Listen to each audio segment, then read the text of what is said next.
start growing. Just keep it going. I'm a soul man, Lord. I'm a soul man. Yes, I am. I'm a soul man. I'm a soul man, Lord. You couldn't be so. You couldn't be so. You couldn't be so. You couldn't be so.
Start growing.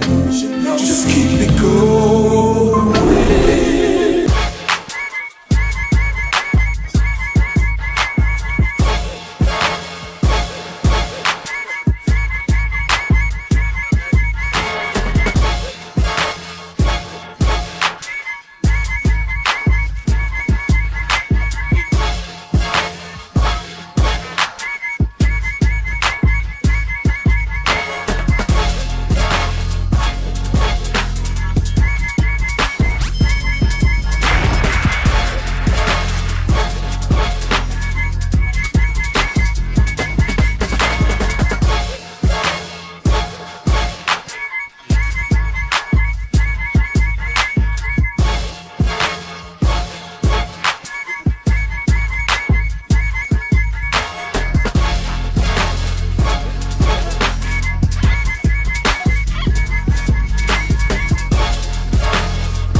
They see something that I don't see.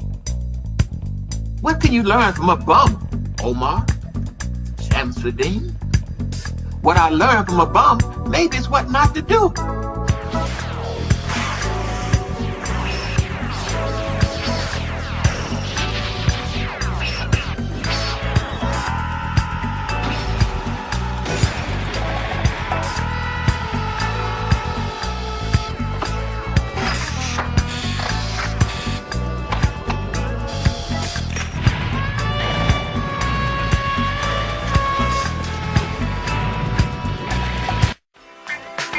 Nobody takes down Angel Snubbing Up 7 easy. There's a reason why, after 100 channels destroyed, Angel Snubbing Up 7 is still here. There's a reason why nobody want to get in a beef with Angel Snubbing Up 7. But you don't take me seriously,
people. It's all about the unity. There's nothing they can do with us, so ain't nobody move. We are in a state of emergency. Prejudice. Wrote a song about it? Like to hear it? Here it go. Free your mind. You can't touch this. You can't touch this. You can't touch this. You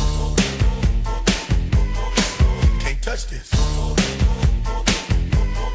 You can't touch this.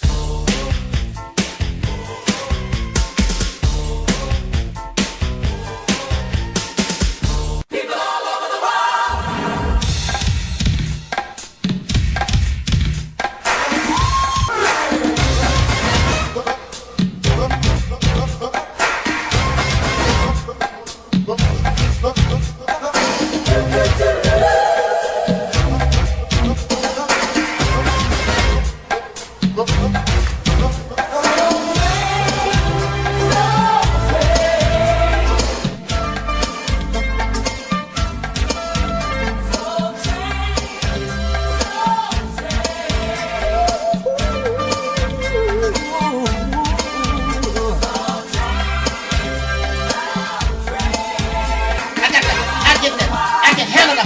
See, they say that Angel Snub Nub 7 don't care about the people. But Angel Snub Nub 7 cares about the people because I'm bold enough to tell you the truth, and I don't give a damn if you give me a dime. I'm not looking for your money.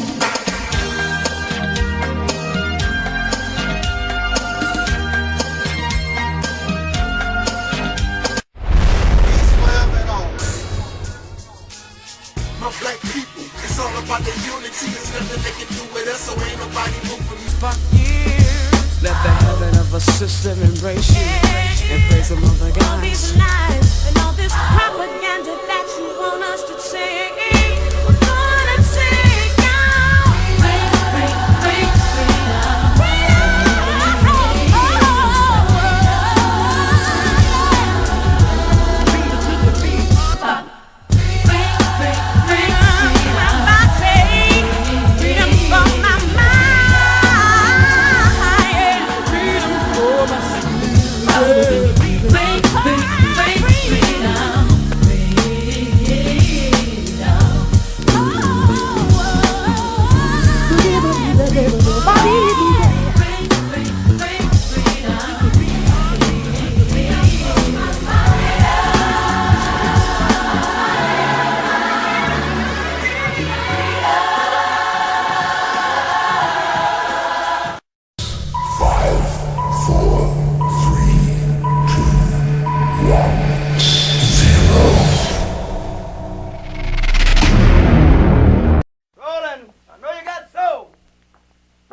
Everybody join.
Yes. I want that. Oh, I need that. Gots to have that. It's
black people. It's all about the unity. There's nothing they can do with us, so ain't We are nobody. in a state of emergency. Prejudice. Wrote a song about it? Like to hear it? Here it goes. Free your mind.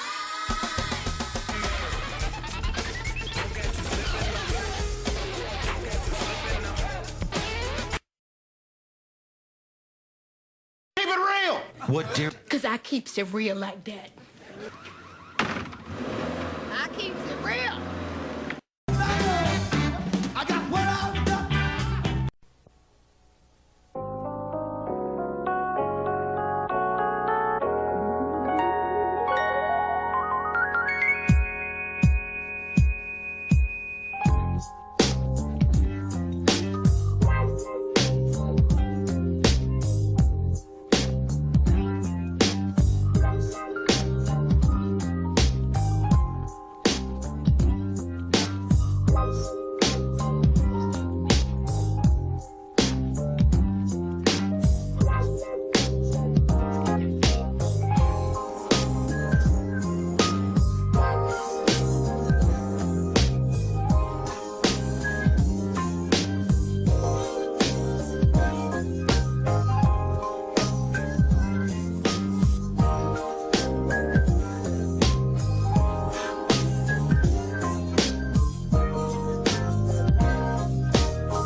I wanna talk to I know who the enemy is. I wanna talk You wasting your time making mockery of me. Oh, I'm crazy. My brain is damaged. My EnVogue poster. I'm miserable in my life. All this nonsense that you talk about. And you a slave, just like me, in a racist nation.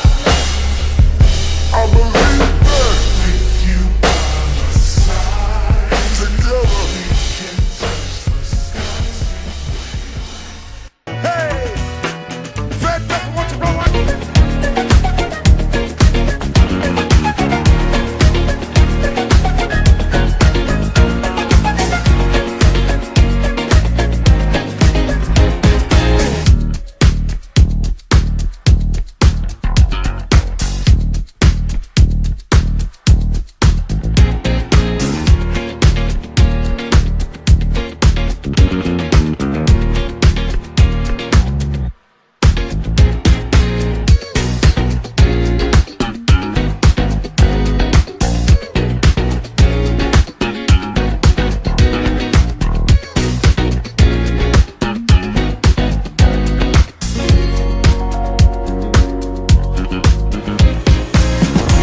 You know, I was wondering, you know, if you could.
Islam should evolve into what we call the reality's temple on earth. You don't need no Arab hand-me-down religion. You don't even need God. You don't need these things. That's good for us in our infancy, in our immaturity, when we was babies. But as we grow and mature, and even in religion itself, it says that we are the children of God.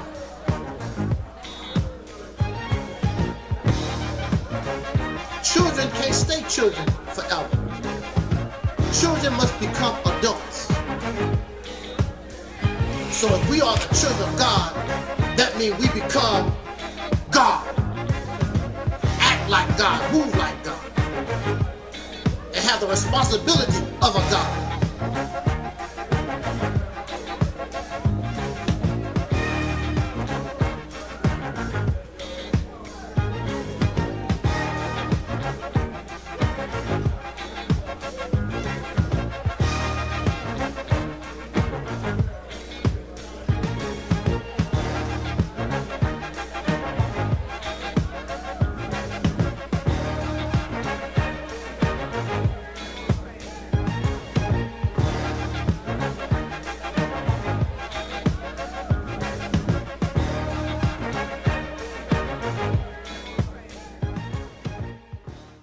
If you say that I'm divine and I'm a prophet, where the hell did your ass go to?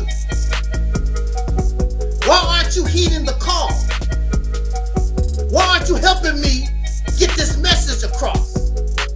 Since I'm a prophet, since I'm divine. Some people, excuse the language, some people just like talking out their ass.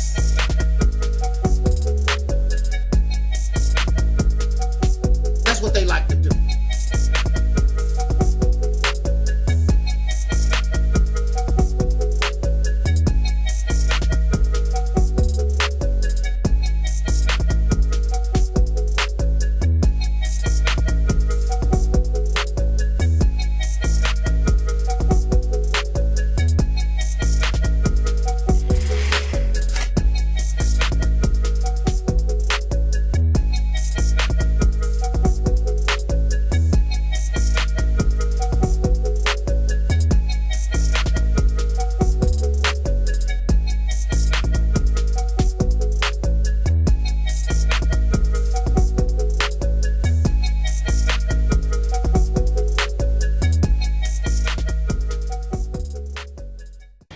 This video is for the reality temple on earth.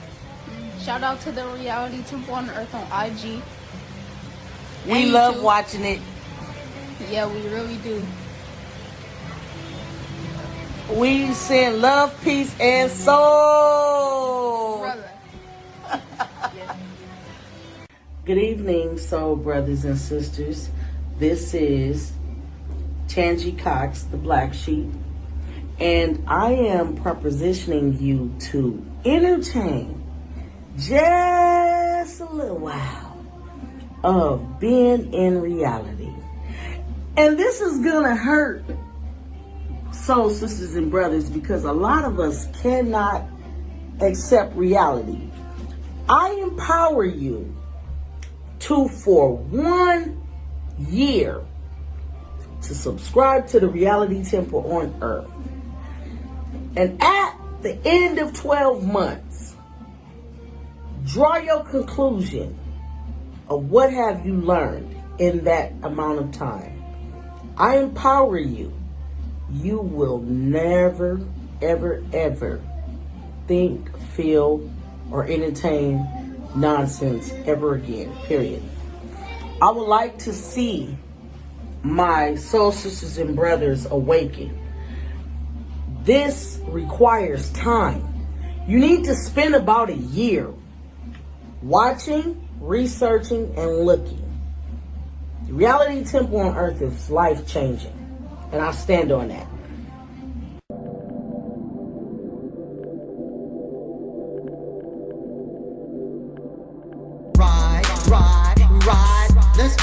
party started. Ride, ride, ride. Let's get this party started quickly. Let's get this party started quickly. Let's get this party started. Ride, ride, ride. Let's get this party started. Ride, ride, ride. Let's get this party started quickly. Let's get this party started quickly. Let's get this party started. Ride, ride, ride. Let's get this party started. Ride, ride, ride. Let's get this party started quickly. Let's get this party started. Ride, ride, ride. Let's get this party started. Ride, ride, ride. Let's get this party started quickly.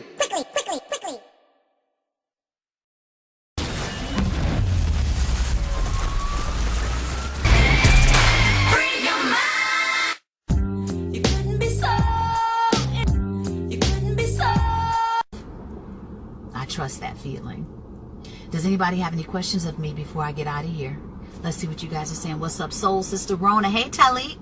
I'm the brother that did Mike Jackson in Tunica, Mississippi. Hey, now. Hello to Terry. Respect. Bless up. Bless up. Bless up. Let's see. Taalik says, can you send a shout out to my platform, the Realities Temple on Earth Internet Ministry? Our theme this year is After Purge Comes the Healing. Shout out to your platform, Taalik. All the best to you guys with continuing to stretch in perspective, to stretch in what is possible, and to continue to bring healing into the space of yourself and others. Yes. You couldn't be so. You couldn't be so.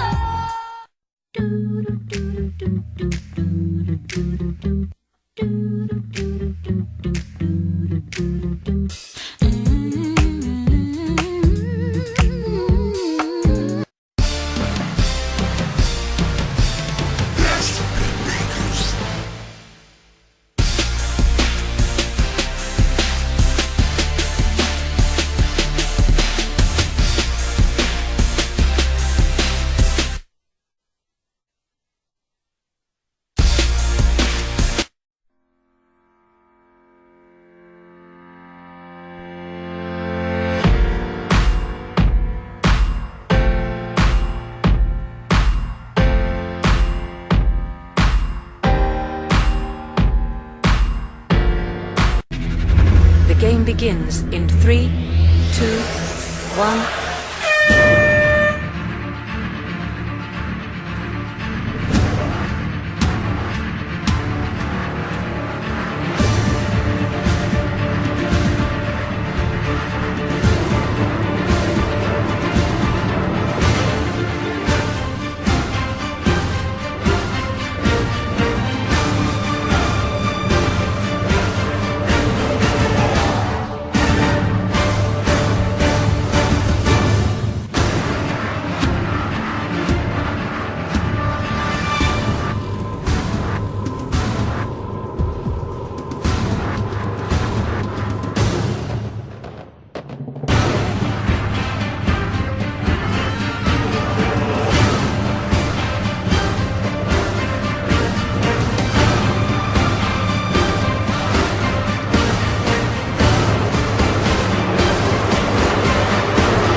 Okay, now I need to make a confession. I need to make a confession, even though it's really embarrassing. Even though it's really embarrassing. Cause y'all gonna find out sooner or later anyway. So I might as well tell you. I might as well tell you. Cause y'all gonna see the video. Soon as they recognize, you gonna see the video and you gonna say, look like I know that guy. I know that guy from somewhere. Yesterday, I'm gonna have to admit it, I got a taste for some Popeye's chicken. Went down to the local Popeye store and I wanted some of that spicy chicken sandwich.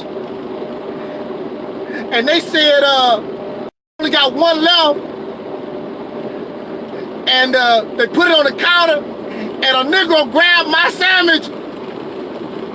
I said, hey man, what you doing? Hey, I got a taste for that spicy chicken sandwich.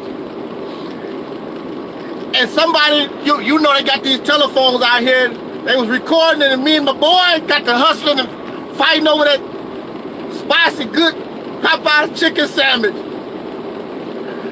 Man, I feel embarrassed. I feel really embarrassed. I might as well, I'm just kidding. Y'all know I'm just kidding.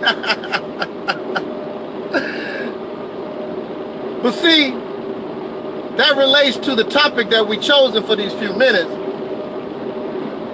Black folks are too dang emotional. The reason why you see all this going on with this spicy chicken sandwich or many of the things that we get involved in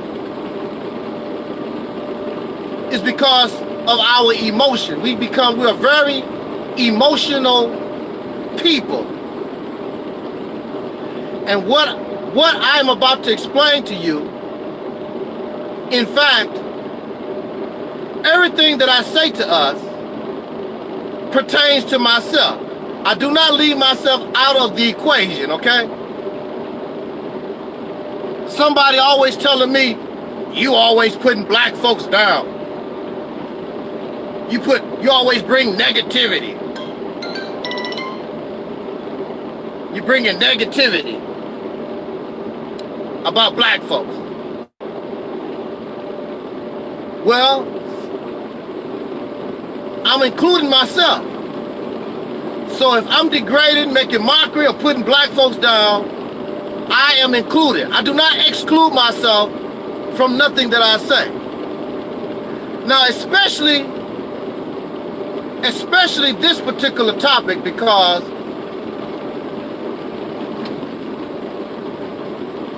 this being emotional cost me 10 years of my life. Being emotional. There's two things that we as soul brothers and sisters in this country, descendants of slaves born in America, having African or Aboriginal ancestry and perhaps more, we have to get a hold of our emotions. We have to get hold of our emotions, and there's something else that we need to try to control. We love to run our mouth. We like to talk. We love to run our mouth. Every video that I see and a brother and sister pulled over by the police or whatever, they can't just be quiet. They got to give this long ass speech and try to justify and just, you know, most of the time just instead of just complying, especially when you know you're wrong, or even when you don't, even when you know that why you got to do all that talking? Why you got to run your mouth like that? We got this thing about running our mouth. Now you have people like Tariq Nasheed and Umar Johnson and a lot of these brothers and sisters who like to run their mouth, Sarah Sudan Seti. I'm very sure the government has enough information on them their videos, and maybe even writing, if they wanted to charge them with being a black identity extremist and put them away for the rest of their life, they could easily do that because you condemn yourself by running your mouth. And then when we become emotional, we really like to talk. We really like to run our mouth.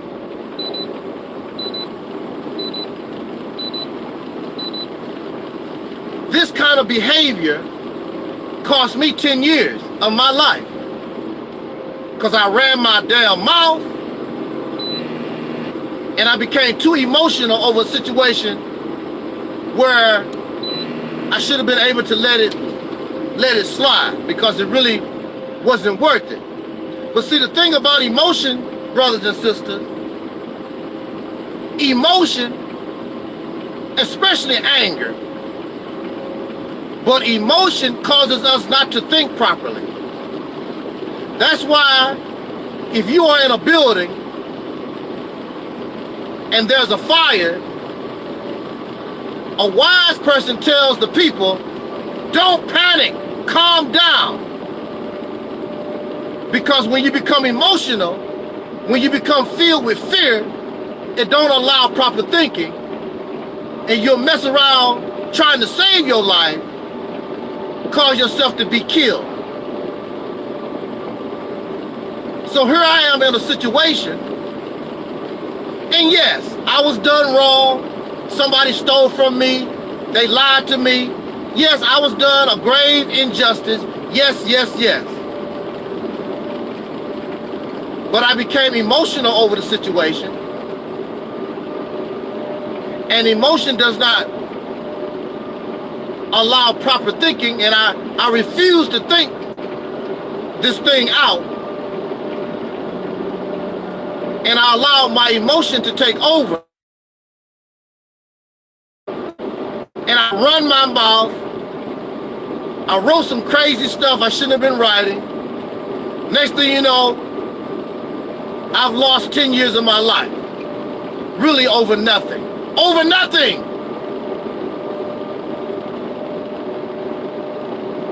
So I know what I'm talking about because I paid a heavy price. I paid 10 years to learn this lesson. So I'm sharing this with you so that you don't lose your life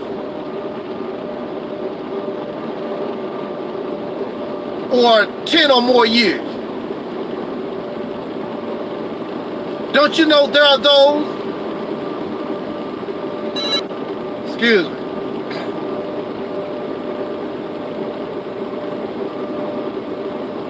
don't you know there are those, because of emotion, they have murdered people they love out of love. They have murdered people they love out of emotion. Became emotional. Emotion does not allow proper thinking. And they have committed murder.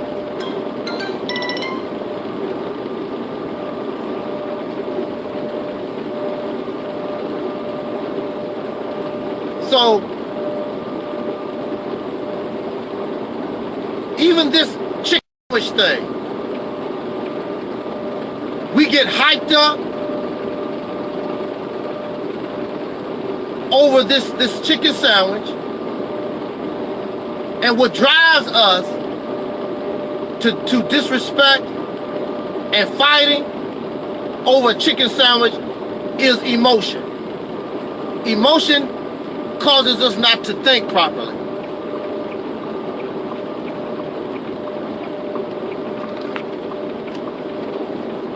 And there's a heavy price.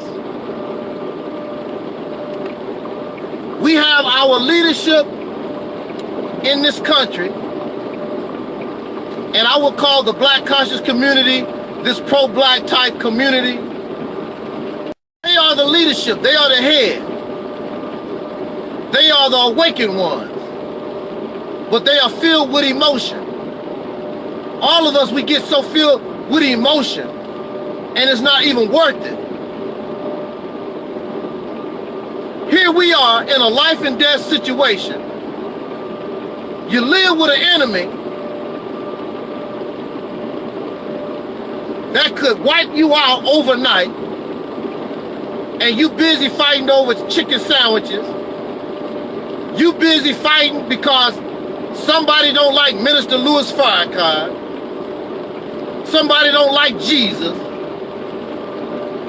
Somebody don't like God. Somebody don't like to call themselves a Moor or African. Here you are, living in a life and death situation, and you so concerned, emotional, because somebody don't like you. Somebody don't believe what you believe. They won't be a vegan. They don't believe what Dr. Sebi said.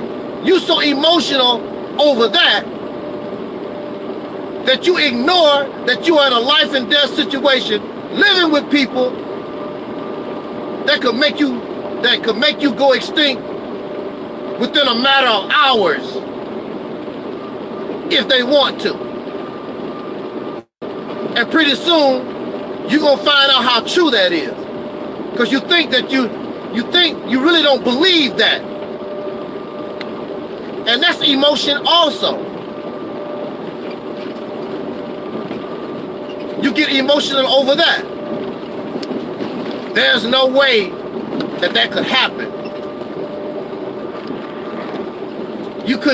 Nothing like that could ever happen. You need to talk to the Jews who was told the same thing in the 1930s and 40s. Told them, you need to get out of here. These people are planning your death.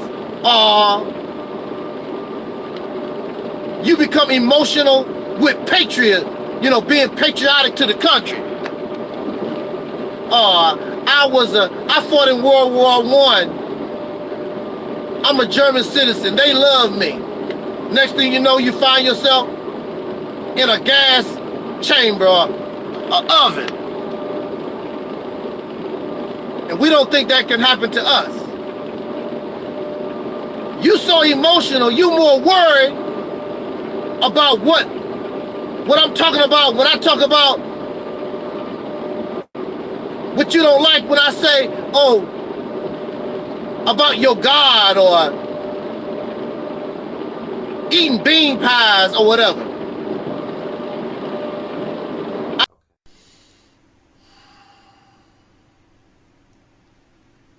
In the name of my ancestors,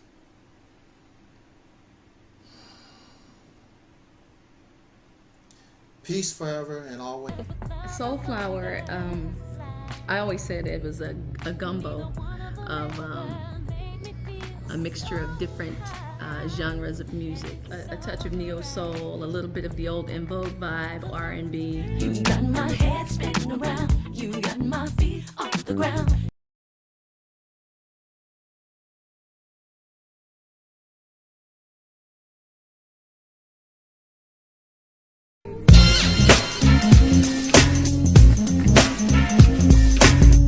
Still today in 2004 has a contemporary edge to it, and it's in vogue.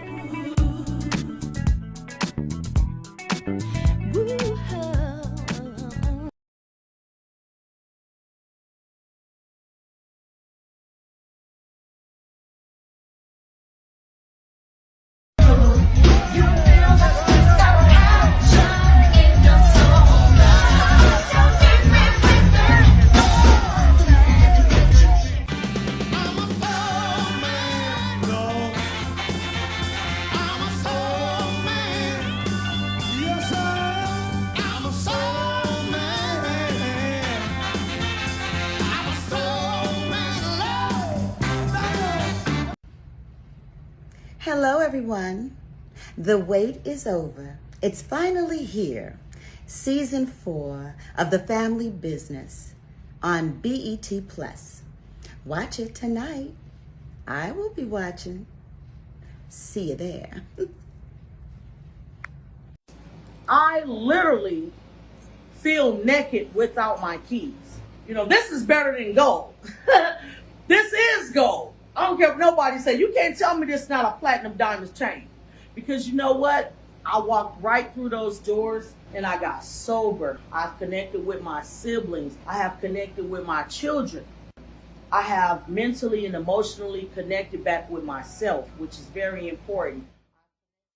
Home is everything. I've never talked to men. Men's supposed to be the backbone. Men's supposed to be the strength and the leadership of the community. But our men are so emotional. You cannot have a civil, decent conversation with any of these men without them becoming emotional. They want to get upset and cry, call you a hypocrite and a traitor, Uncle Tom, Sambo, Coon, all this other nonsense. Emotion. Emotion does not allow you to look at your overall situation in a realistic manner. And just like me, you're gonna get locked up or you're gonna pay the ultimate price with your death because you're emotional.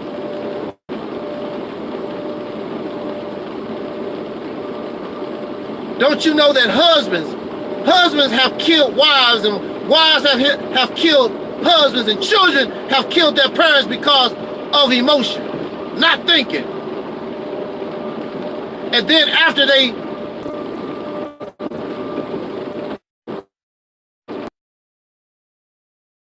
murder folks every day with drones, and they murder people behind prison walls, and they don't care. And they sleep good at night. But then there are those that murder, they end up killing somebody because of emotion.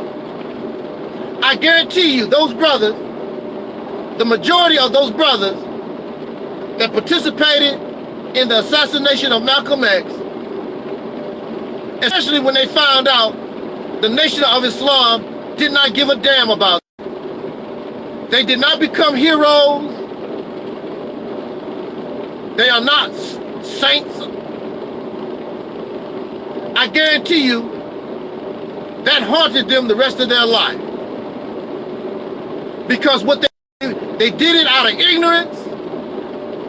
Because most of those brothers, I think they was very young, in their 20s, 22, 21, something like that. And they did it out of emotion because they got hyped up by people like Louis Farrakhan, calling Malcolm a hypocrite and a traitor and all this. You got people like Farrakhan who gets emotional, but they too cowardly to do these things themselves. So what they do is they come out and hype other people, play with your emotions so that you would do it. Black Twitter kept talking about this damn chicken sandwich and got us emotional over a damn chicken sandwich. And Popeyes stopped advertising the sandwich. Saved them $23 million on advertising because we got ourselves emotional over a chicken sandwich. So we get poor buying this sandwich, they get rich eating a sandwich that is not even healthy for us at all. Emotion, we don't think. We get emotional over stuff. So it's not just me, or it's just not you. We as a people, and I would say this in my conclusion, why are we so damn emotional? There are some emotional folk. You can't hardly talk, I mean, get for real serious. You can't hardly talk to nobody. Because as soon as you say something they don't like, they just fall apart, they just get emotional. Just start falling apart. They can't listen to really what you have to say. They can't try to analyze what you say. As soon as you say something they don't like, they just start falling apart. Why are we like that? I can guess. I don't know. I can guess. Why are we like this? Why is the black man and woman in America, why are we so emotional? Look how emotional we get in church, in the mosque, watching football games. Like, damn. I mean, we really get into it. When black people love you, they love the hell out of you. When black folks hate you, woo, they hate your guts. I mean, they hate your guts. Now, I have not done nothing to none of these people. But there are those who hate Angel Snup Nup 7. They hate my guts. They wish I was dead. They wish they could pull the trigger.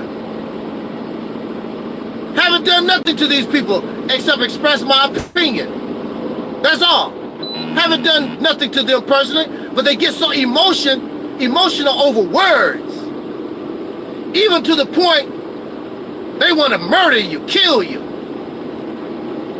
Why are we so emotional? I can only guess. This is what I guess. During slavery, our ancestors, as you know, they were not permitted to be emotional. When Master told you to do something, you better do it. You did not show no emotion when he gave you an order, told you what you need to do. When you ask Master something, you accept that answer and go on about your business. So a lot of our emotion during slavery, we had to keep to ourselves because Master wasn't going to allow us to be emotional. If we were allowed or we were able to be emotional as we are now, you would have seen more slave rebellions. It would have been so many more rebellions that the Peckerwood would have said, "To hell with this slavery thing. You know, this not even worth the trouble no more." But they kept our emotion in check with fear. So we kept all that emotion locked up. And so now in 2019, we become emotional over anything. Almost anything we can become extremely emotional. And this emotion, this uncontrolled emotion that we have is always going to keep us in trouble. The reason why we cannot unify and come together as a people is because of our emotion. Because I need you, you need me. But see, I talk about, I reject the belief in God. I reject Kemetic, I reject Hebrew, I reject more. I reject all this black conscious stuff. And we cannot even get over that. We become emotional over that. People don't have the right to feel the way they feel. You get emotional over that.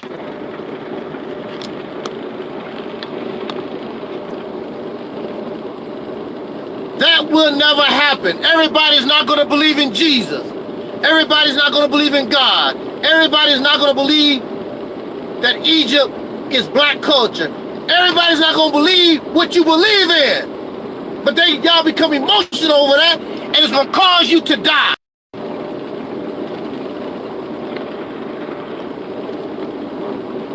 Hey, what's up there, Brother Henry?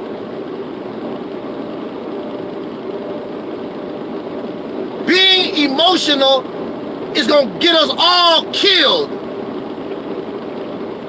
You're living in a country, and because of your emotion, you're going to end up getting yourself, not only yourself, but our future generations don't have a future because you're so emotional.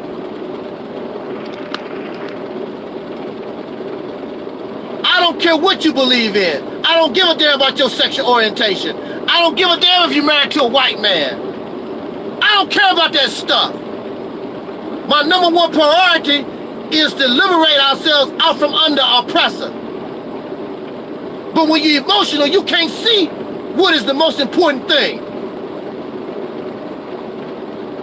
When your enemy is shooting you in your damn head, does it make a difference whether you're a Hebrew or a Moor or Kemetic or RBG? Do it make any damn difference? Tell them, Brother Micah, do it make a difference when a police officer pull you over and pull a gun on you and blow your brains out, whether you was a Moor or a Hebrew or whatever the hell you're supposed to be? It don't make any difference. You emotional over stuff.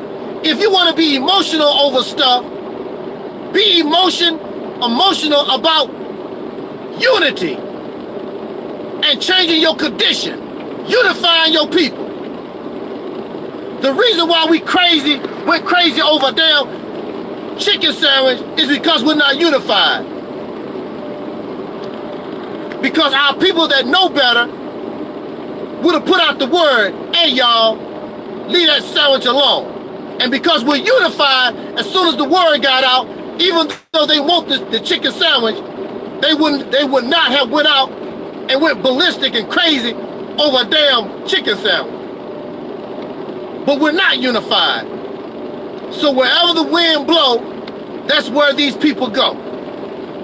It's a chicken sandwich today, and it's gonna be the iPhone tomorrow or whatever. This is the pattern of behavior when you're dealing with people who are emotional and divided. I lost 10 years of my life because I was running my mouth, didn't know how to shut up, and because I became emotional. Not only did my stupid decision hurt me,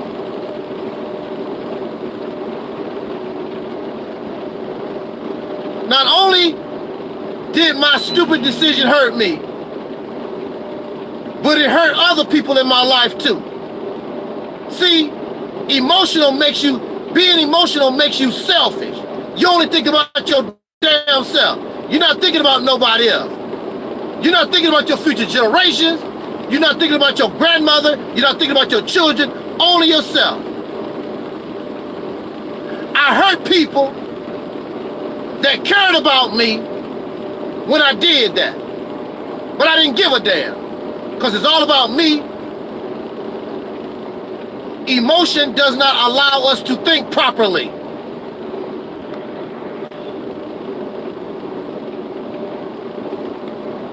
So here we are, we find ourselves in this situation. Our situation is not changing.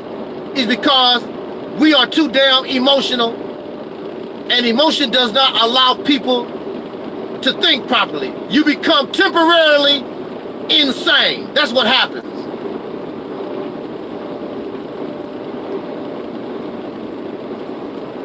With all the supreme wisdom, with all the knowledge and understanding that the Nation of Islam had, they decided to murder somebody that could have really helped us out as a people. And like Minister Farrakhan said, the Nation of Islam has not recovered from the Malcolm X murder. Why did it happen? It happened because of emotion. Oh, you talking about Elijah Muhammad. You a hypocrite. They got emotional over that stuff. In the grand scheme of things, was it worth it? What was the benefit? There was no benefit. You lost. You lost a great man. You lost great opportunity. You lost. And they continue to lose because of emotion. Still losing because of emotion. Emotion causes division, and that's what we have. We get too emotional over stuff.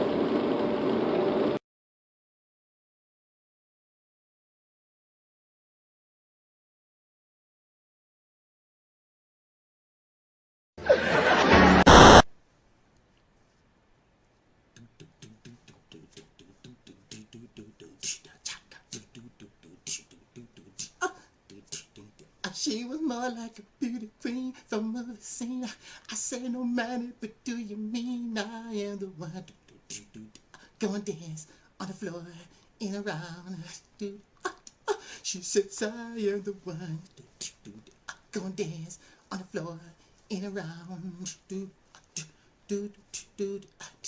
She told me her name was Billie Jean. As she crossed the scene, she said I had her, but as she dreamed being the one. Go and dance on the floor in a round, baby. People always do me. Be careful what they do. Don't go around breaking young girls' hearts. And mother always told me, be careful with your love. Be careful what you do. When you love me, tell me the truth. Hey, I Billie Jean, that's not my love. She's just a girl who claims that I am the one, but the kid is not my son. She says I am the one who knows, but the kid is not my son.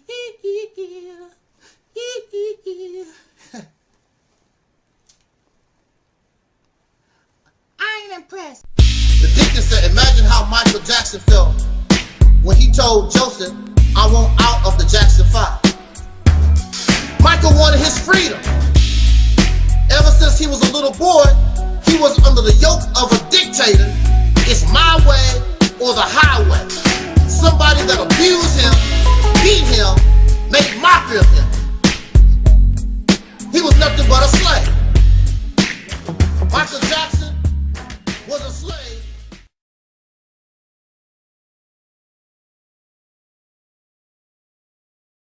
If you can't do that, then I'll find someone who can. I don't wanna wait till tomorrow. I can't wait, I can't wait too long. And this feeling is so strong, and it's so strong. I don't wanna wait till tomorrow.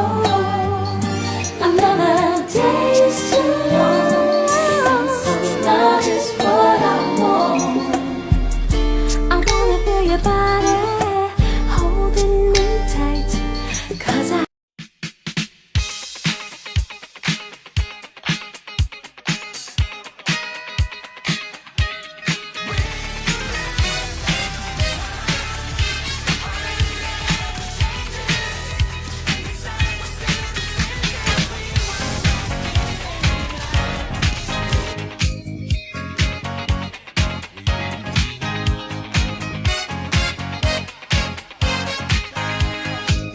because somebody, you don't like what somebody say, blah, blah, blah.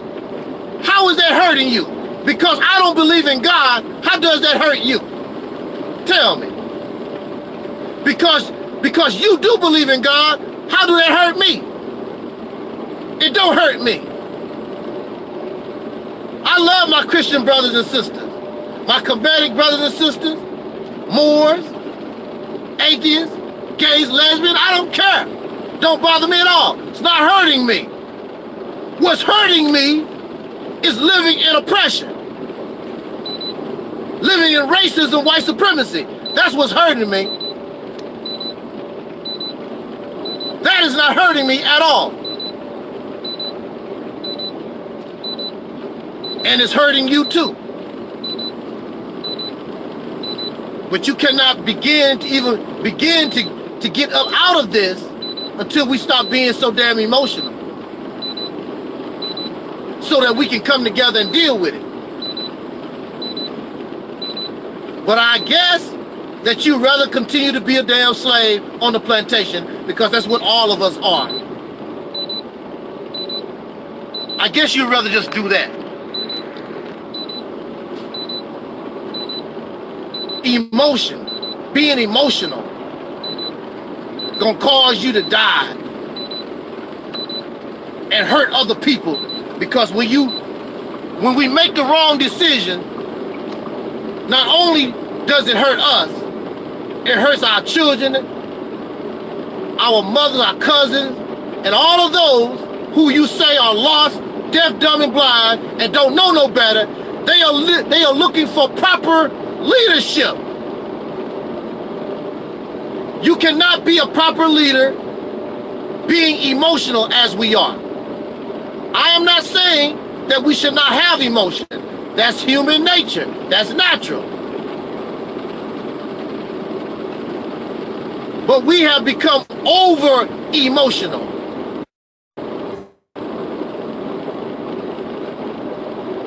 And this over emotional mindset is causing us to make decisions that is detrimental.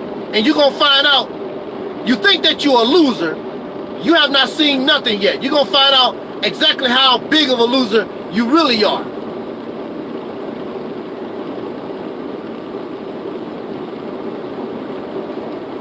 I paid 10 years of my life. Because I couldn't keep my damn mouth shut. And because of emotion,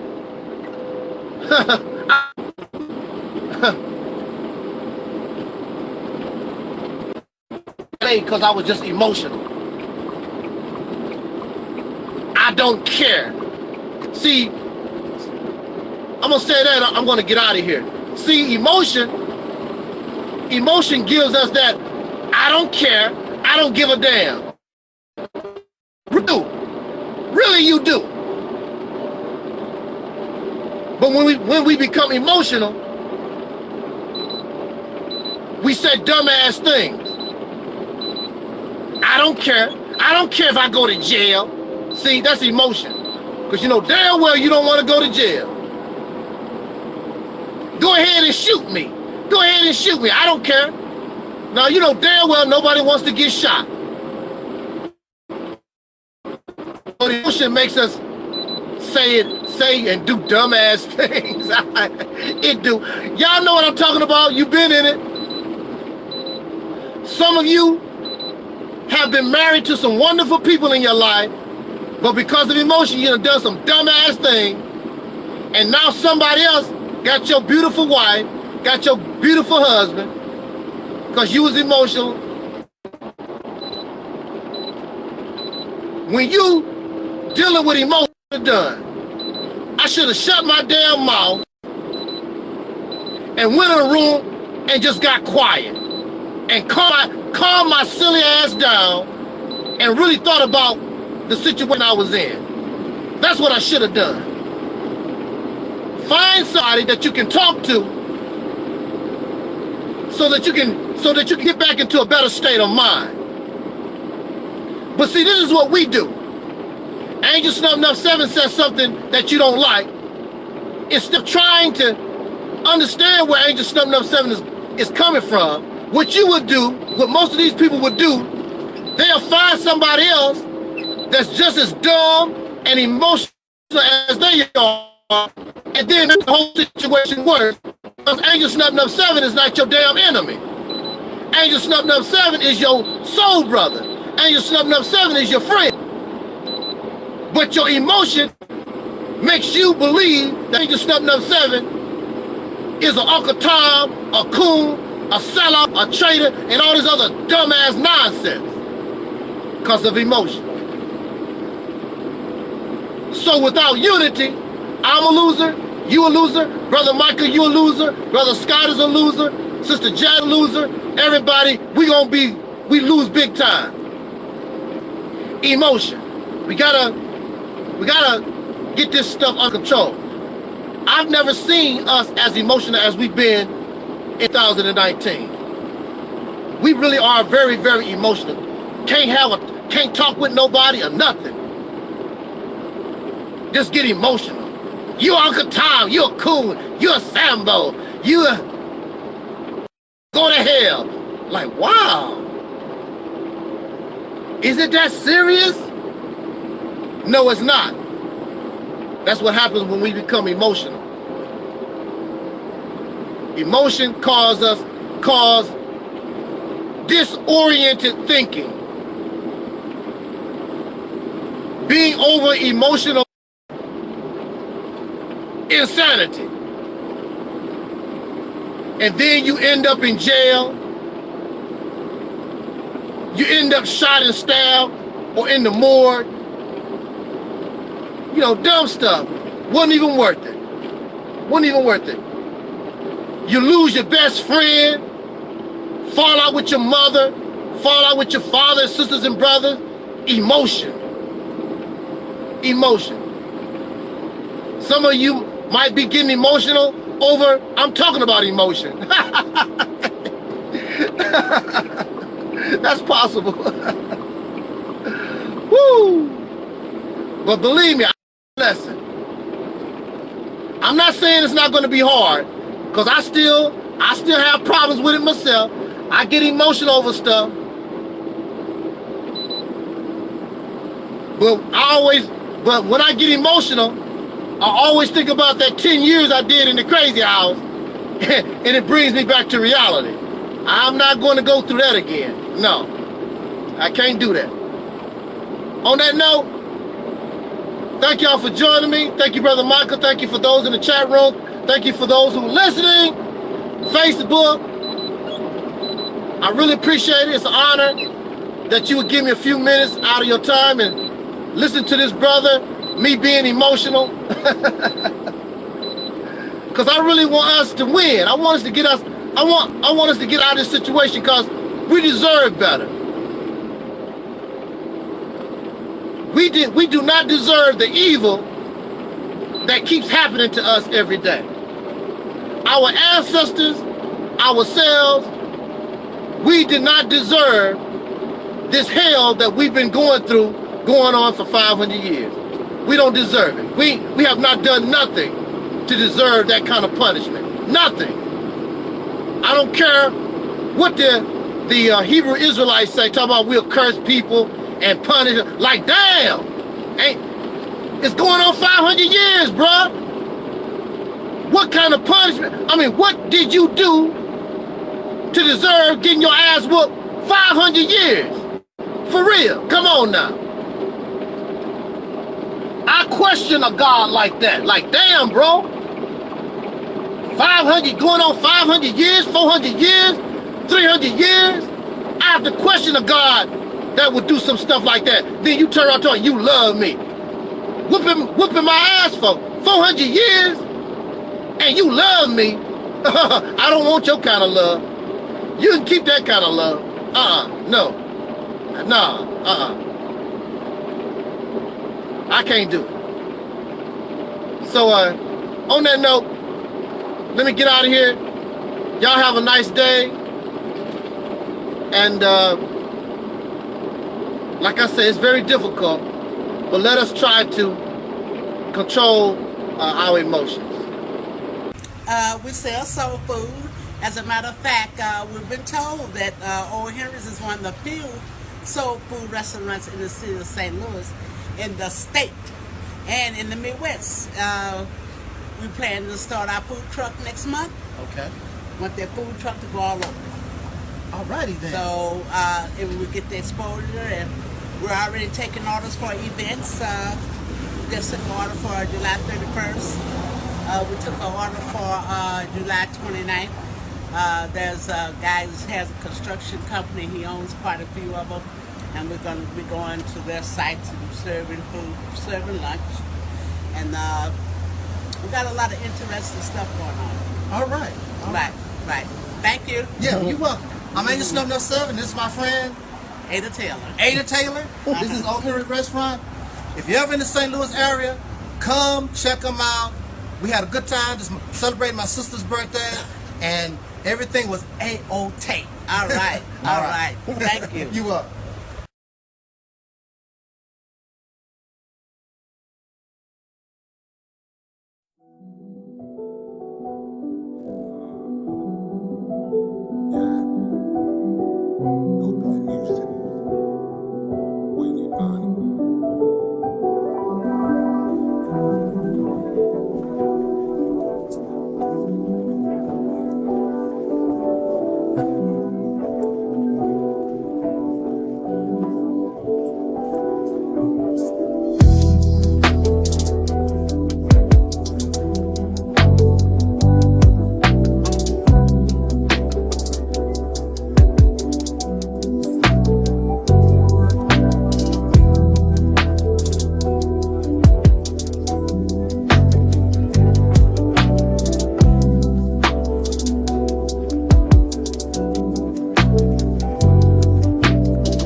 I was listening to a brother's video again. Don't have to mention his name because there's a lot of people with this type of mentality. And maybe you have this mentality too. Okay, now check this out. I'm gonna make this real short and quick. I don't know why I'm talking because I'm really tired out of my mind. Be quite honest. I'm gonna bring this to you real quick. Okay. You are Nation of Islam. You are atheists. You are the More Science Temple. You are Black First. You are Pan-African. You are RBG. You are. You have cancer. You don't have cancer. You like blue cars. You like red cars. You went to Harvard. Do you get my drift here? This is about you. And what you like, you like Red Lobster. You like Popeye's fried chicken. The list goes on and on and on, okay? So you get my drift where I'm going with this. It's about it's about you, okay? The point that I want to make real quick is, the only one that really care about that is you, okay? Nobody else care. You can be Black First, you can be RBG, you can think that you're African, you can think that you're Native or whatever. The only one who really interested is you. Now, if you present that to other people, and they seem to gravitate or they seem to embrace that, then that's between you and them, and that's good. But a problem that we have in the Black conscious, Black power, Black liberation community, we have this idea that we can force our beliefs on others. Well, if I like black cars, everybody should have a black car. Red cars, orange cars, yellow cars, all that other stuff should not exist. That's our mentality. All of us should do the same thing, think the same way, all that type of stuff. That's never going to happen. It's not going to happen. We are diverse. Everybody like different things. It's not going to happen. I know that you feel passionate about your belief, that you are African, or you are Aboriginal or whatever, or you Kemetic, or you're Black Muslim. The only one who cares about that is you. Nobody cares. So I don't care how angry you get, how frustrated, how mad, or whatever. That's right, Brother Scott. Everybody has an opinion. Everybody has their own beliefs. When you go to the grocery store and you go to the beans section where they're selling beans, there's all kinds of beans because everybody don't like the same kind of beans. Can you imagine going to the store and there's only one brand, one kind of bean? Now, if you don't have no choice, well, you'll get those beans. But when people have a choice, they're going to automatically search for different things, different flavors, different ideas, people are just different when they have a choice. When they have a choice. Our ancestors did not have a choice. When you are in jail, you don't have a choice. So these people who are religious zealots with all these different crazy ideas, they become zealots. That's what they want to do to us.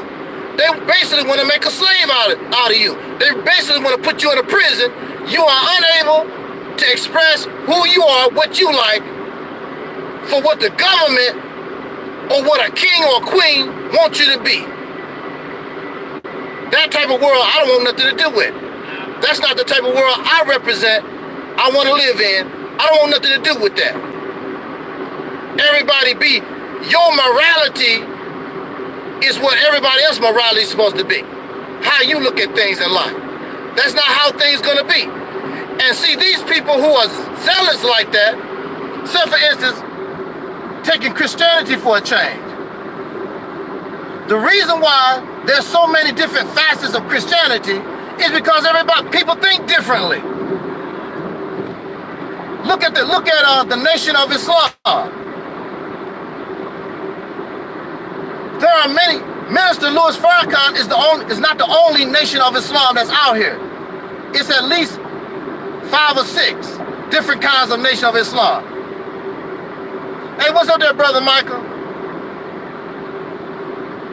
They all come from the same place, but people are different. They see things differently.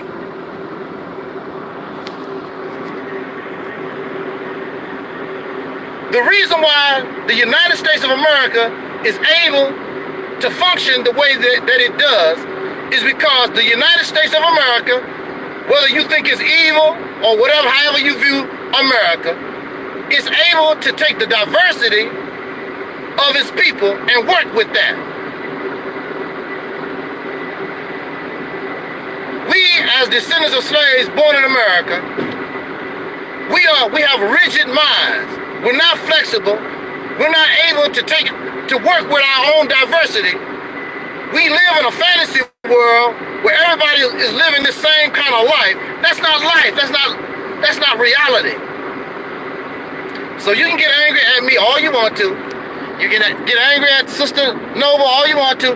You can get angry at Brother Taalik all that you want to. It's not going to change nothing. And I don't feel bad about what you talk about. You know, when you're talking about me, I don't feel bad. I mean, because I know who I am, so yeah. I don't feel bad about somebody saying I'm a whatever you're talking about. You know, I don't feel bad about it because I know who I am. As long as I know who I am, it doesn't matter what you think about me. And that's all I have to say. Okay. So basically, I just wanted to make a very short point. Because these Negroes here, they cannot get over the fact everybody is not going to be like them. No compromise. They said no compromise. Well, guess what? You're going to be a slave to the day you die. That's the bottom line. You cannot compromise. You have guaranteed yourself to die a slave in the system that you claim that you fight against. You will die. It's simple as that. That's right, Brother Scott. Be yourself. Stop trying to be something that you think somebody wants you to be. It's simple as that.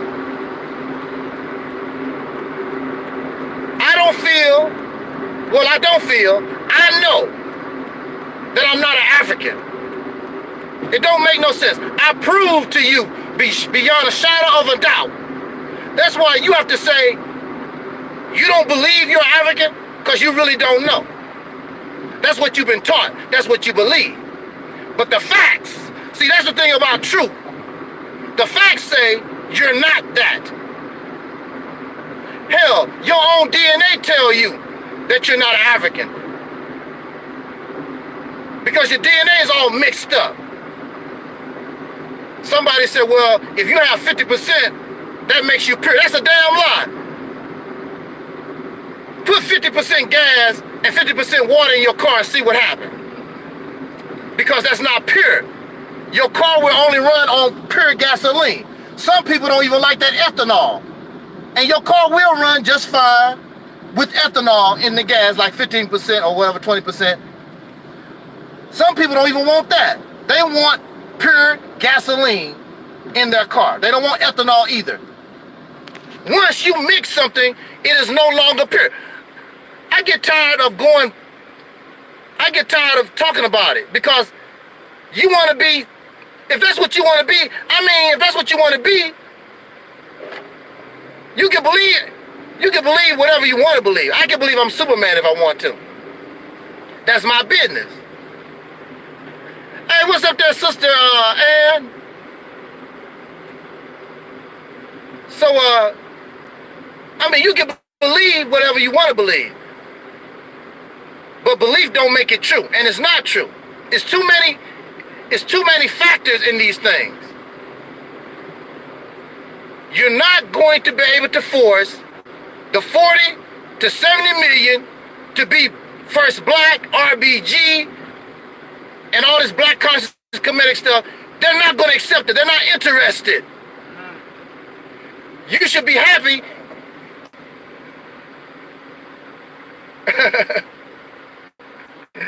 Hey, yeah, Sister Ann. You should be happy if you can get our people to the point where they are interested in the struggle, period. Because they're just not interested. You can't get them interested in freedom, justice, and equality. Stop trying to bully people and trying to force people to be what you feel you're comfortable with. You're not going to get anywhere. You're going to die a slave, just like Elijah Muhammad died a slave, Marcus Garvey died a slave. All these people who you hold up so dear, that's how you're going to die. You have guaranteed that you're going to die a slave just like them because you're hard-headed. Yeah, because you're hard-headed. And that's just the bottom line. They did not win. They did not win. They lost. And died for nothing. A lot of them. And just like the sister said, they died for nothing. For you. And look at you. And you can't do no better than them.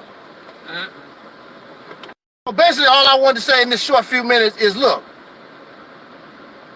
you can be all tough and whatever, but until you accept diversity, until you compromise your position and learn how to work with people, then just accept your fate. You're going to die a slave. And if that's what you want to do, fine with me. And the people that you don't like, the homosexuals, the swirlers, the crackheads, whoever it is that you don't like, when they throw you in that mass grave down in that pit, they're going to throw their ass on top of you. You don't like homosexuals, and chances are a homosexual body will be thrown on top of yours, and that homosexual might say, oh, you got a nice little booty there. We might as well do a little something before we die, because, you know, hey, that's what you want? And that's very ironic, that you're going to die with the people that you don't like on top of your body. And just like Brother Scott said, that's facts. That's facts. Now you're living in La La Land. You're living in this fantasy world, some kind of Wakanda. Wakanda don't exist. That don't exist. Kemet don't exist. Ancient Ethiopia don't exist. They caught up in this fantasy stuff. And they're angry at this channel is because we got to keep it real. I don't believe in Santa Claus. They believe in Santa Claus just because you can turn Santa Claus black. Santa Claus is not real whether Santa Claus is black or white. And Jesus ain't real either. Jesus is not real whether he's black or white. Don't exist. Until you get it real, until you get all this nonsense, childish, immature behavior out your mind, you're not going to change nothing. And really, to me, really, the bottom line is I don't really think these niggas want nothing to change. They just want an excuse, and they just want to be able to complain because they really love racism, white supremacy. Yeah, that's what it is. What you think? I think they do. I think they I think Negroes here really love this system. They love white supremacy. Right. And they love racism. They love racism, white supremacy. To get out from under it. Yeah. Doing dumb stuff. You know? Because if you really don't like this system, you do whatever it takes. I don't care if you don't like, you do whatever it takes to get out of it. Yeah, yeah. But they're not. So apparently they must like this crap. So I guess they must like getting their ass beat too. By these race soldiers. I guess they must like going to jail and going to prison. Yeah, dumb stuff. You know, over dumb stuff. Yeah. You know. But anyway, with that said, we just keep it going.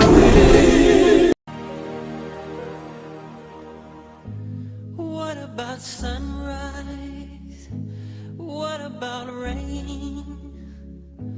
What about all the things that you said we were to gain? What about killing fears? Is there a time? What about all the things that you said was yours and mine? Did you ever stop to notice all the blood we shed before? Did you ever stop to notice this crying earth, this weeping shore?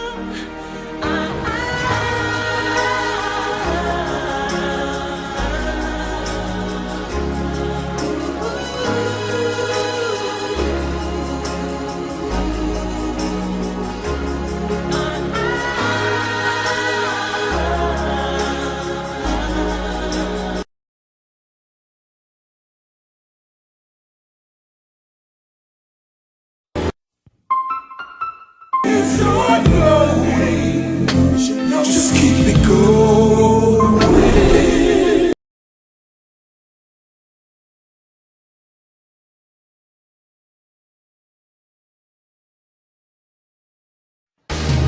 How did the earth come? Who gives a damn? We are here. Learn how to live, learn how to love other human beings. Learn how to have appreciation and respect for the earth, animal life, and the grass, and the trees.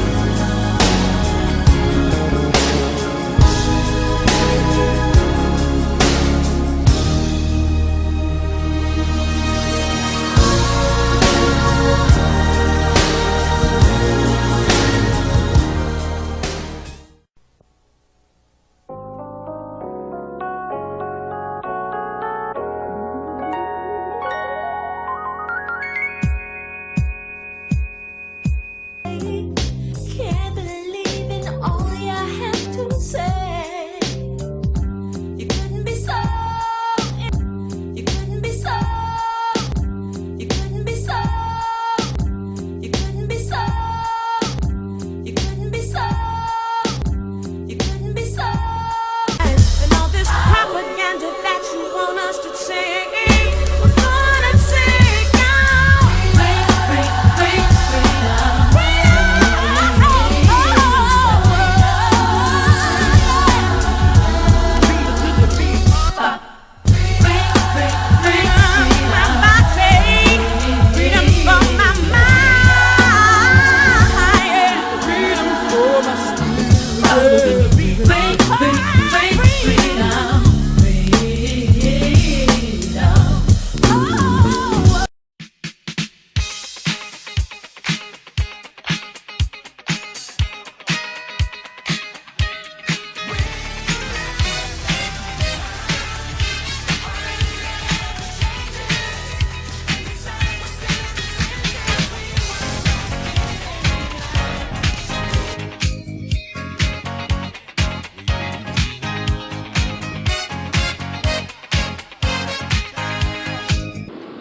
I just made a video talking about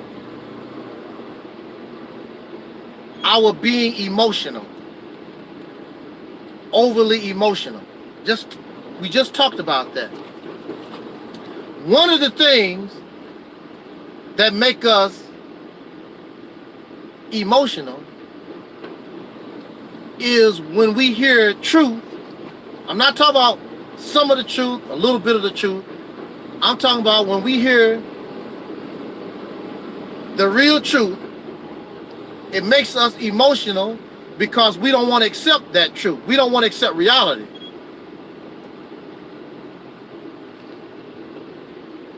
So we become very emotional because I don't want to hear it. You know how you do, you put your hands over your ears and your hands over your eyes and you just, your mouth, you know, I don't want to hear it. I don't want to hear it.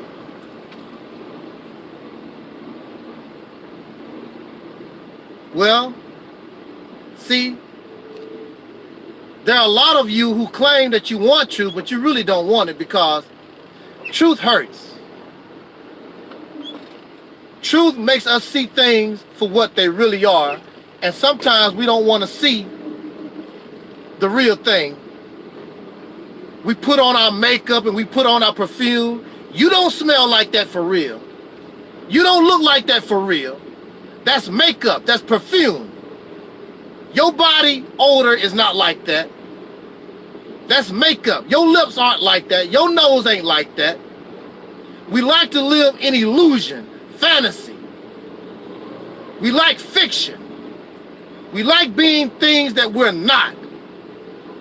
And we get emotional when people are trying to wake us out of that sleep.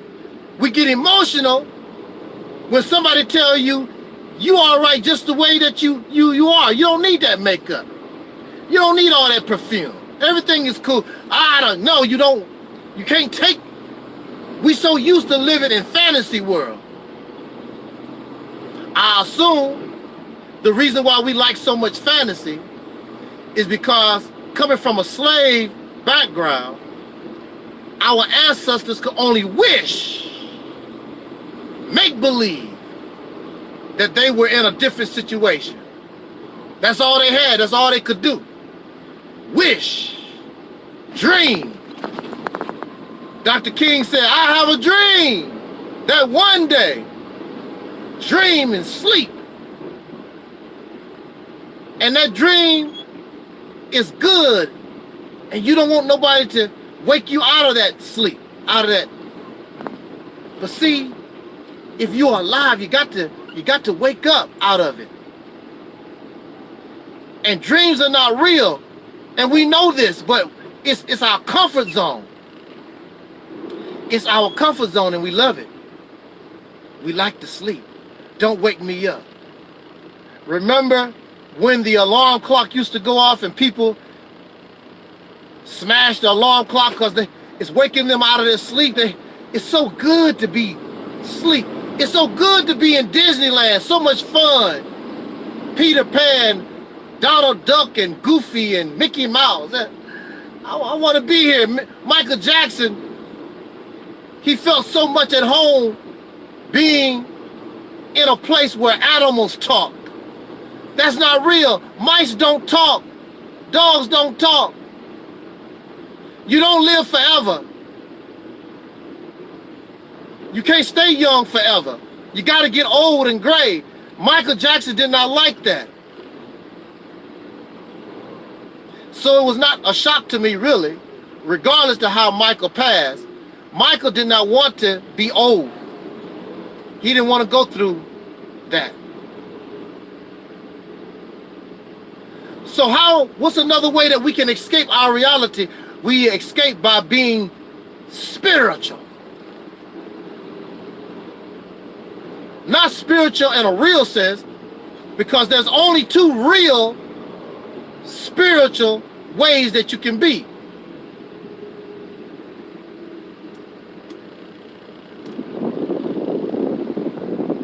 Spiritual is only an emotional connection to another life.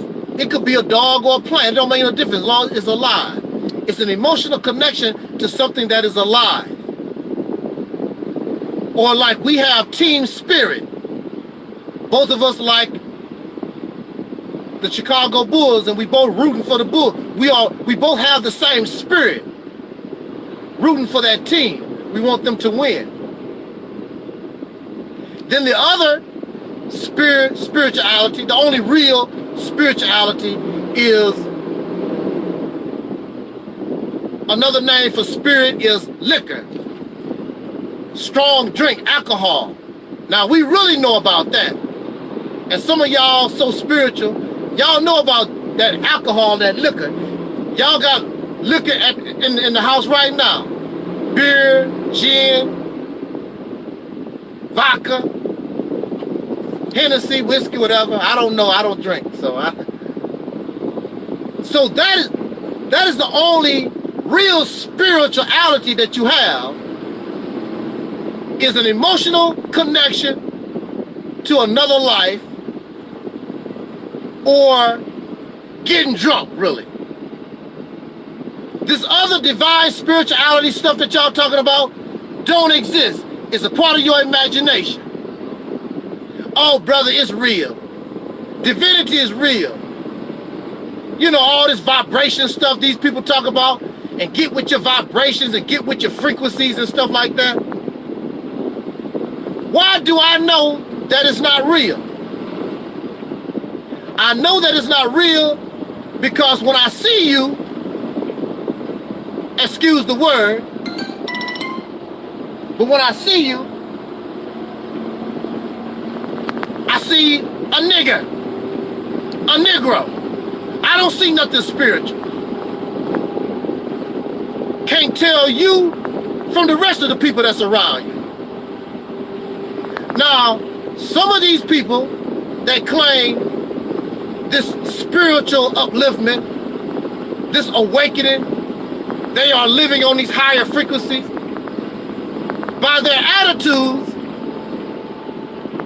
you see that something about them is different. Okay, that's nice. But so many that claim they their frequency,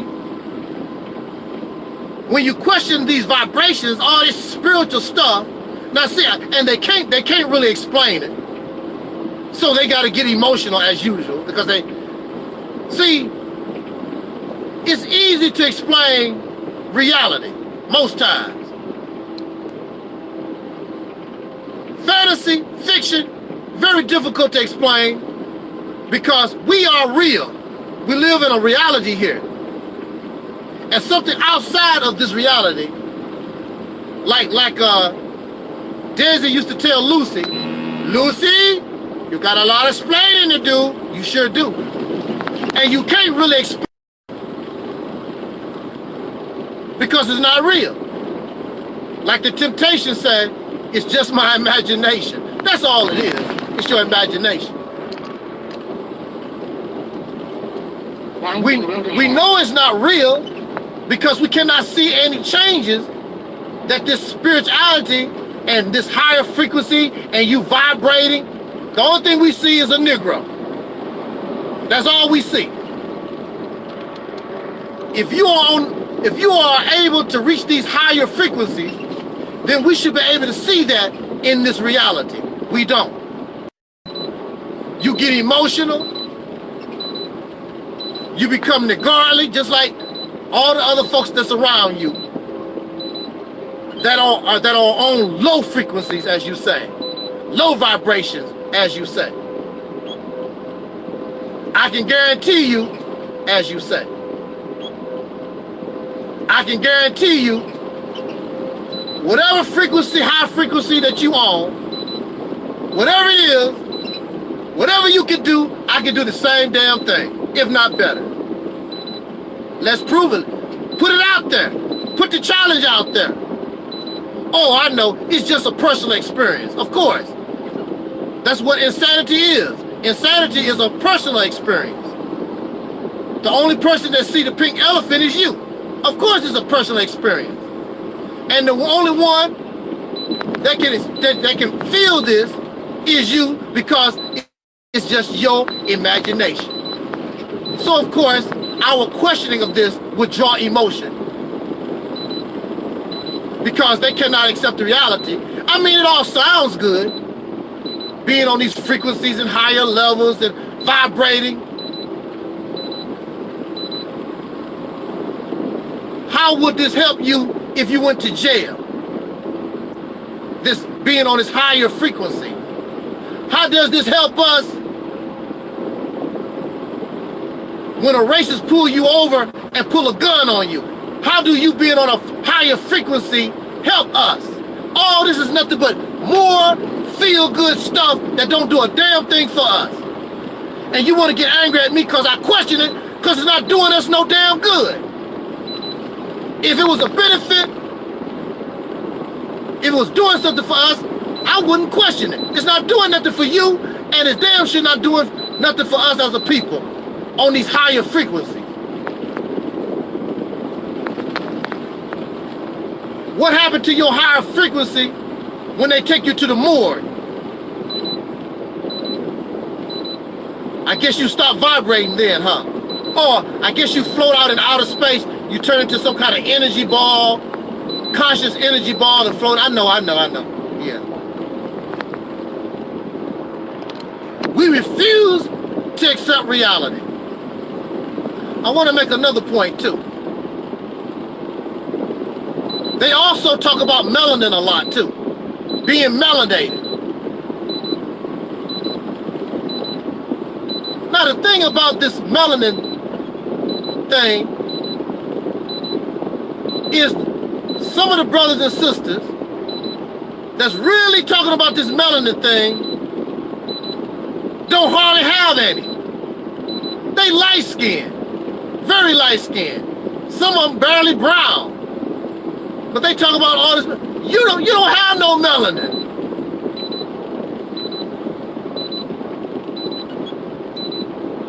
They have all this knowledge on melanin and don't even have none. And will never get none. What's so great about melanin anyway? Slaves had plenty of melanin. Didn't stop you from being a slave. Brothers and sisters in prison right now. A lot of them have plenty of melanin. Still locked up in prison. You still eating genetically modified food with all your melanin. You still breathing poison air with all your melanin. Speed limit reduced. What does this melanin do for us? I don't see it. What is it supposed to do? Melanin is nothing but a chemical. By Brother Angel Snubnub 7 at the Realities Temple. And to give props to him, because I listened to all of Angel Snubnub 7's videos, I think that he comes from a different angle. And there's a powerful message in a lot of the videos that he put out, and I try to catch all of them. I look at him as a free thinker and a person that's willing to challenge those of which he don't agree with or which he may think differently from, and I really respect him for that. He's challenged KNBS, and he has also challenged the black supremacy movement as well. And I have nothing against that, because that which cannot be challenged cannot stand and will not stand and will not survive the test of time. How many challenges we can withstand will determine how long we will be able to stand. In honor of Women's History Month, we've been talking with female leaders in sports, politics, business, and entertainment. And this morning, we are focusing on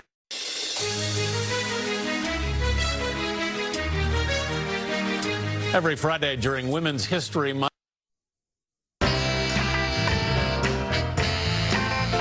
All month long, we've been celebrating Women's History Month by talking with female leaders in sports, politics, business, and entertainment. And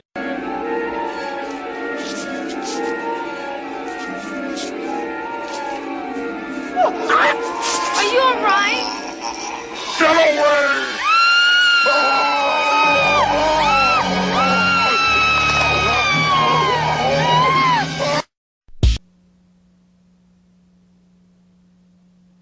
I'm very proud of her for her accomplishments, and I think more than anything else is that she's remained grounded. She's still Terry, you know. She still comes home and washes dishes, and she's still hungry all the time.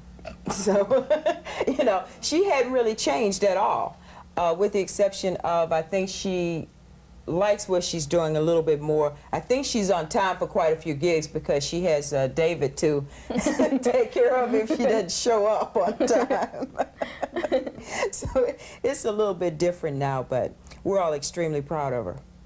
And I think she looks at it more of a blessing as opposed to a talent.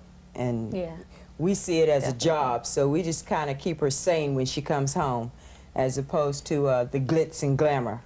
So she knows that she's comfortable. She can come home and kick back, not worry about it, and just be a Southern girl.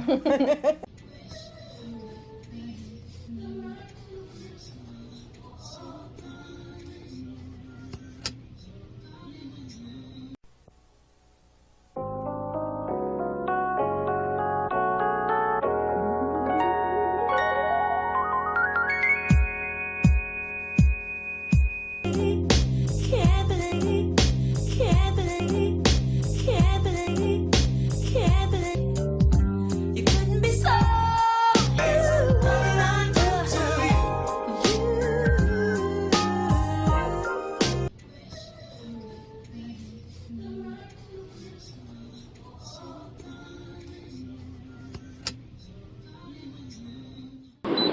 It has its good side, it has its bad side. They don't want to never talk about the bad side. One of the bad sides of having melanin is they say that it takes away your aggression. See, in order to be a rebel, in order to fight oppression, you have to be aggressive. See? But we're not aggressive. We sitting around here talking about how spiritual and divine and the melanin, how docile you are.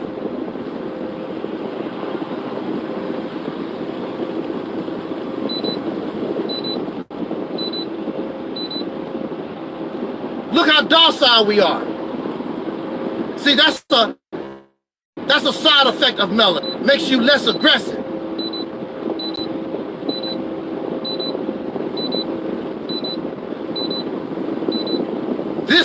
This thing is not doing you no good. If it was doing us some good, I wouldn't have to question it. It's just like if you're on a diet and you on this particular diet and you still fat, I would question that. I'm like, I thought this diet that you're supposed to be on is supposed to help you lose weight. You've been on this diet for 2 years, and in fact, you got worse. You fatter now than you was when you started the diet. Oh, it'll work one day. It worked for everybody else. See, it worked for everybody else, but it's not working for you. And so you want to get angry at me because it's quite clear you're not losing weight, but you love this diet for some reason. You like the diet or whatever, and you don't like somebody talking about something that clearly is not working. You still fat. So we love all this stuff we believe in. Speed warning. We love all this stuff that we believe in, but it's getting you nowhere. And if it's not getting you nowhere, then you should want to change. It is insanity for you to want to continue to do something and it's not getting you any results. It's not doing nothing for you. I don't care how much you love it. I don't care how much you believe in it. I don't care how much you like it. It's not doing nothing for you. That's insanity. That's pure craziness. Why would you want to do that? It's like putting water in your car. Water in your car is not going to work. You need gas. You need diesel. It's not going to work. It's not working. Speed warning. I just made a video talking about emotion. You're over-emotional about these things. You're not thinking clearly. You don't want to think. You're trapped in these fantasy worlds because of this emotion that you carry. It's going to get you killed.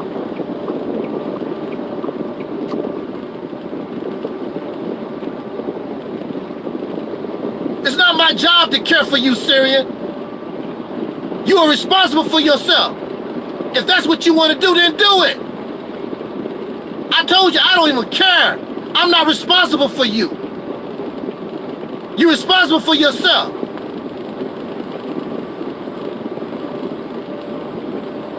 I have the right to speak about it. The same right that people have to talk about these different things, I have the right to speak my mind also. If I cannot speak, then nobody should be able to speak. Everybody should shut up. Stop trying to convert people to your beliefs and your ideas.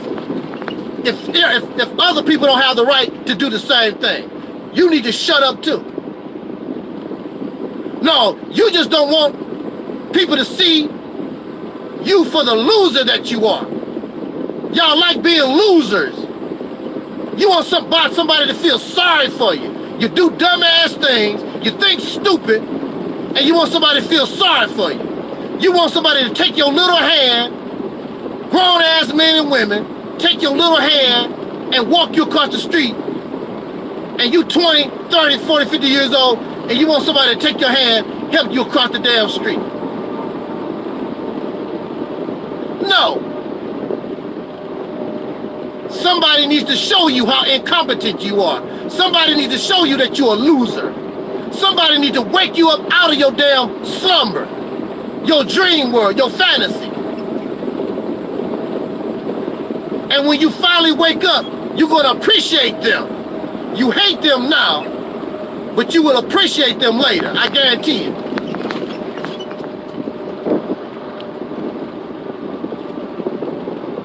Because I know people, they hate you when you wake them out their sleep. But the only reason why you're doing it, so they can get to work on time. And then, after they get to work and see you again, they say, hey man, thanks for getting me out of my bed. Because if I was late at work one more day, I would have been fired. And that's what it's about.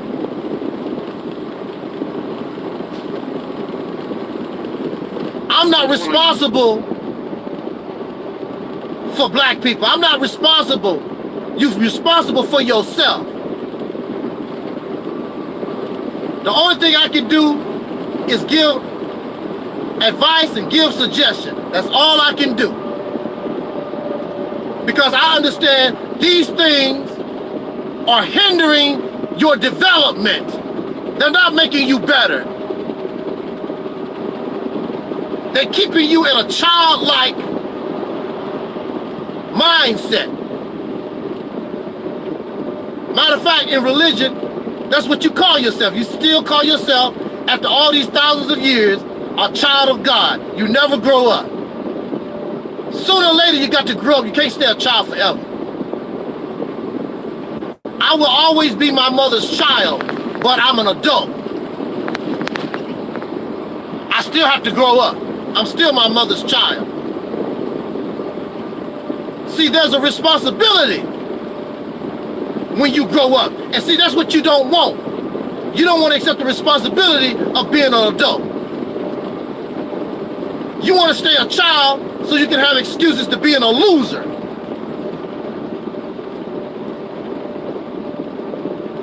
That's the reason why. So you can blame somebody because you refuse to take responsibility for yourself.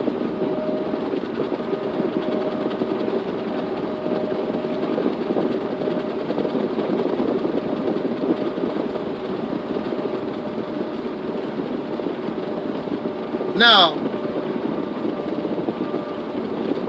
I don't take people's crutches.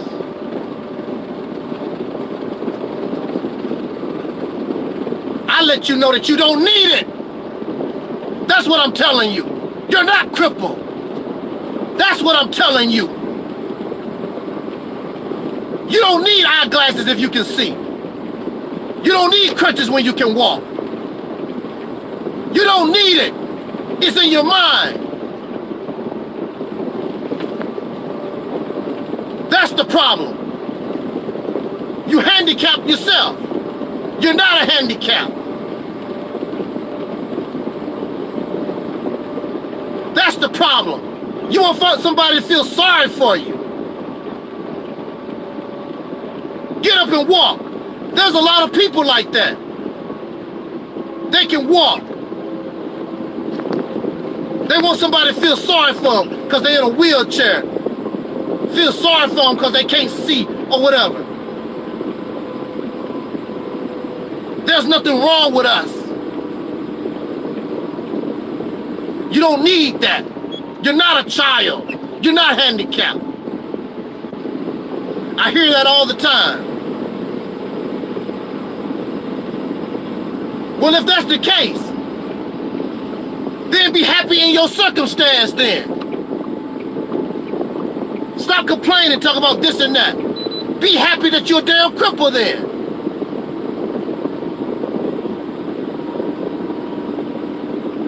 There's a lot of people who are crippled, they do everything they can to behave and act like a normal person. They don't sit around in wheelchairs looking for sympathy. Speed warning. I have a relative in my family. They refuse to be treated like a cripple. They refuse.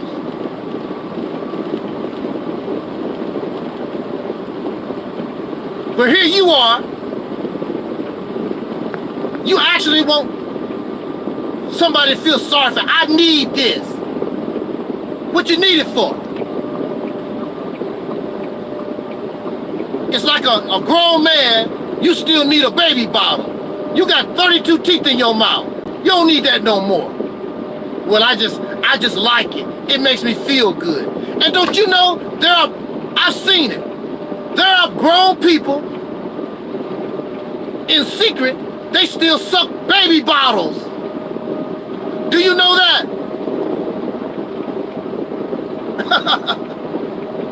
Your problem is, you're used to the white man taking care of you. You're used to everything, all your needs, everything about you, used to white man taking care of you. And that's the problem.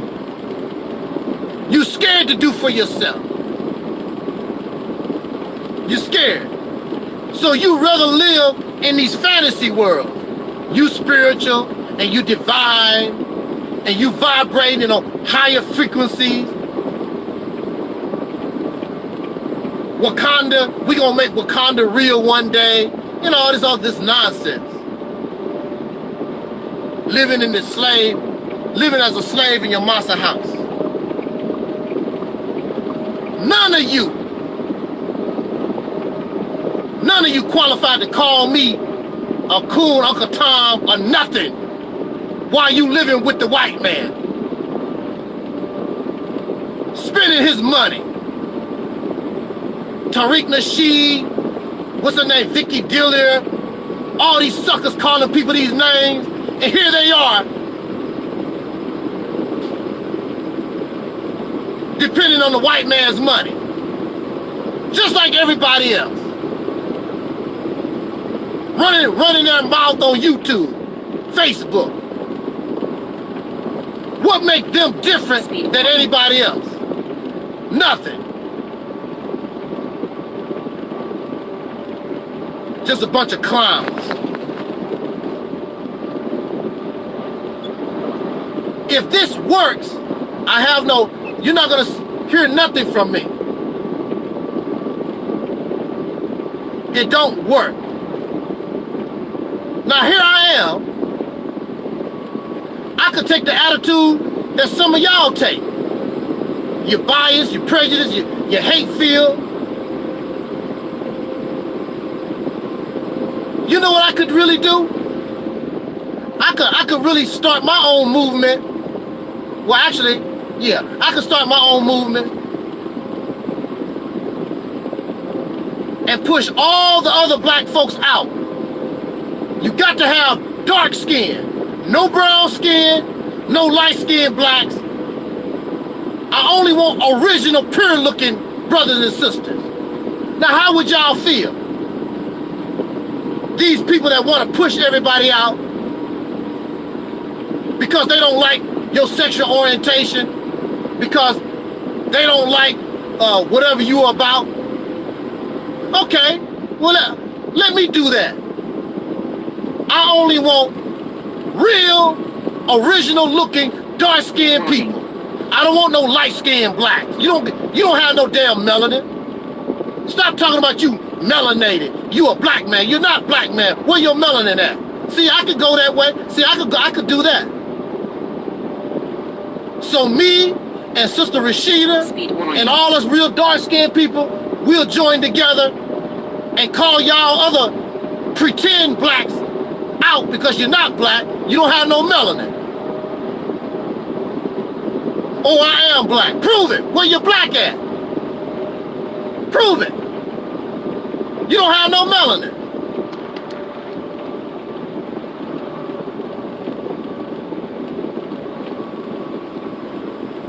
See, I could do that. But I don't do that, and I won't do that. Because I see the big picture.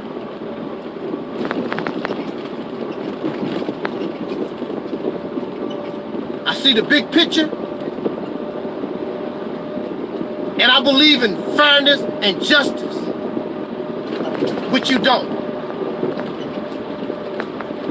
In 2.5 miles, keep to the right on I-270 north I-270. I'm not interested in your religion because it don't work. I'm not interested in your religion because the slave master gave it to you. That's where you got it from. The Honorable Elijah Muhammad said, if a man won't treat you right, what make you think he'll teach you right? Gave it to you for a reason. There's a reason why they give it to you.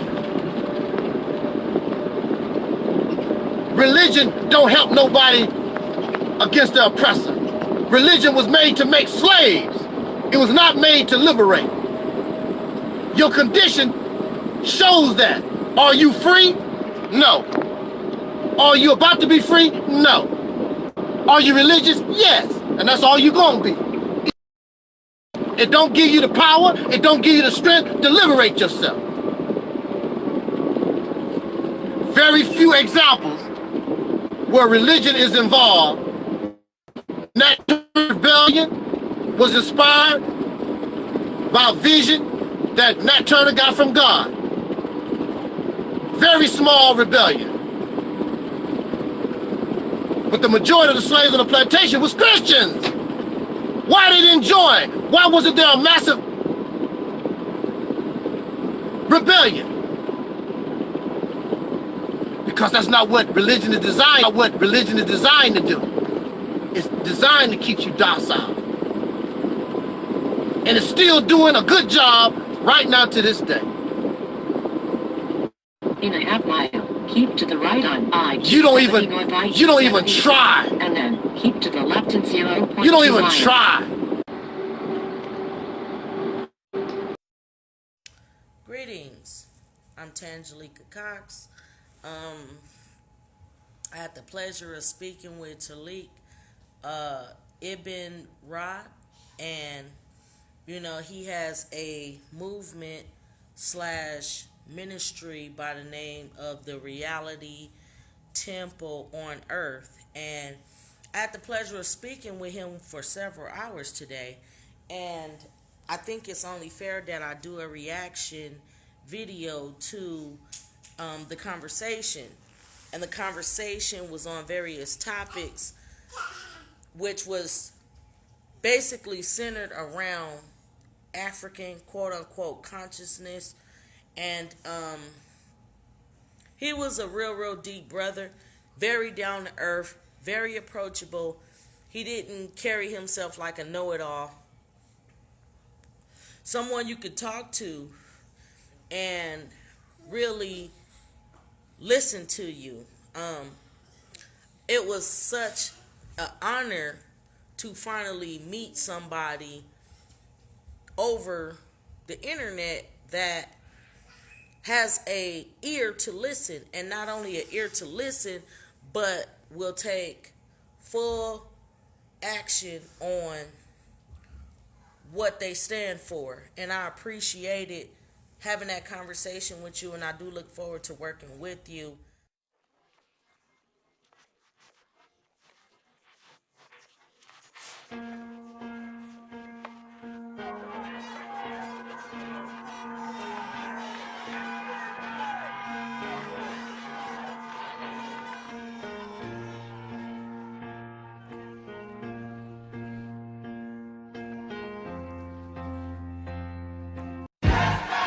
So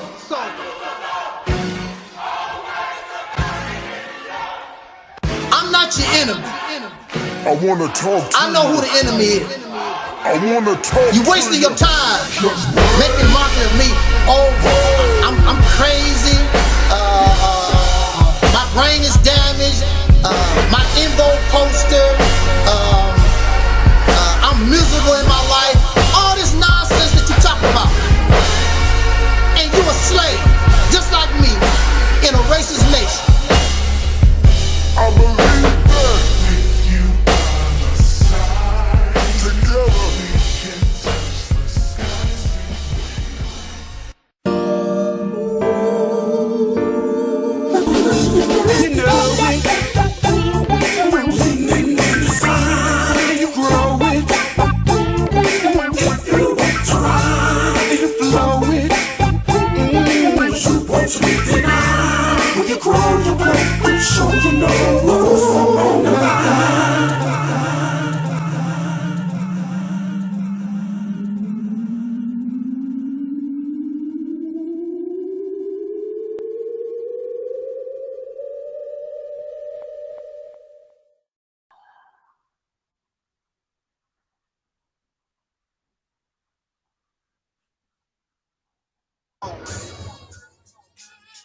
My black people, it's all about the unity. There's nothing they can do with us, so ain't nobody moving me.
But it's all good because I've been doing this for 10 years.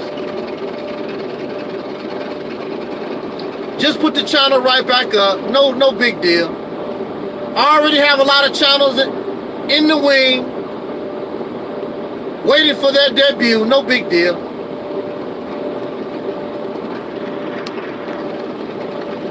I guess they feel a little better. But one day, because y'all are a bunch of idiots, all of us will be censored. How you like that? All these channels gonna get taken down. It's just a matter of time. And the only voice will be that of the government and corporations. So I hope that you be happy when that is done. Now, I wanna, oh yeah, Brother Scott. If they ever declare martial law, or there's some type of security threat, they'll shut the internet down. If they don't shut the internet down, they will shut down all social commentary. They will even go after your personal websites. But that should be all right with everybody. That should be all right with everybody, because y'all like to censor. You do the same thing. You just like the government. The only voice you want heard, the only opinion you want heard is your voice. So if it's good enough for you, then you should not complain about the government or anybody else censoring and shutting down the voices of anybody, because you do the same thing. That's what I told people. What's the sense of having a black YouTube? The only thing they're gonna do is do the same thing that the pink YouTube do, the Jewish YouTube do. They're gonna censor. I would go get on the black YouTube thinking I won't be censored. They'll do the same thing because we don't want you to talk about Minister Farrakhan. We don't want you to talk against God. We don't want you to talk about against Pan-Africanism. We don't want you to talk about black conscience. They'll do the same thing. They do it on their own personal channels. So it's a bunch of hypocrisy. If I ever attempt to create a site, it's going to be no censorship for real. You can talk about me all day long. I don't care. No censorship. For real. What you put on your channel, that's your business. As long as it's not pornographic, vulgar and disgusting, you know, all nasty, crazy stuff like that. But as far as your opinion is concerned, hey, go ahead, roll. But I want to talk about this comment or this question folks always bring to me. Because I talk about, and I critique so many people. You talk about Tariq Nasheed, you talk about Minister Farrakhan, you talk about the Kemetic community, the RBG Nation. You sure talk about a lot of folks. What do you do for the black community? That's what they ask me. I don't have to do a damn thing for the black community. The black community is responsible for him and herself. I'm not your leader. I'm not divine. I'm not your Messiah. I'm not a hero. I'm not your savior. I'm none of these. I'm not responsible for you. You are responsible for yourself.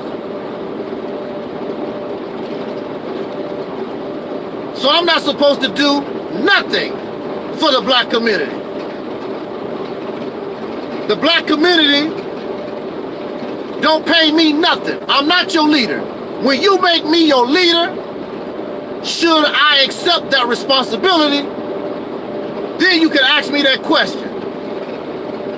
But it's very funny. You have all these black conscious, Louis Farrakhan, Jesse Jackson, Al Sharpton, you got all these people that's supposed to be leaders. Why don't you ask them that? Ask them, what have you done for the black community? Absolutely nothing. You don't hold them responsible because Minister Farrakhan can give a pretty speech. Al Sharpton can give beautiful commentary on CNBC or whatever the hell that channel is. These are the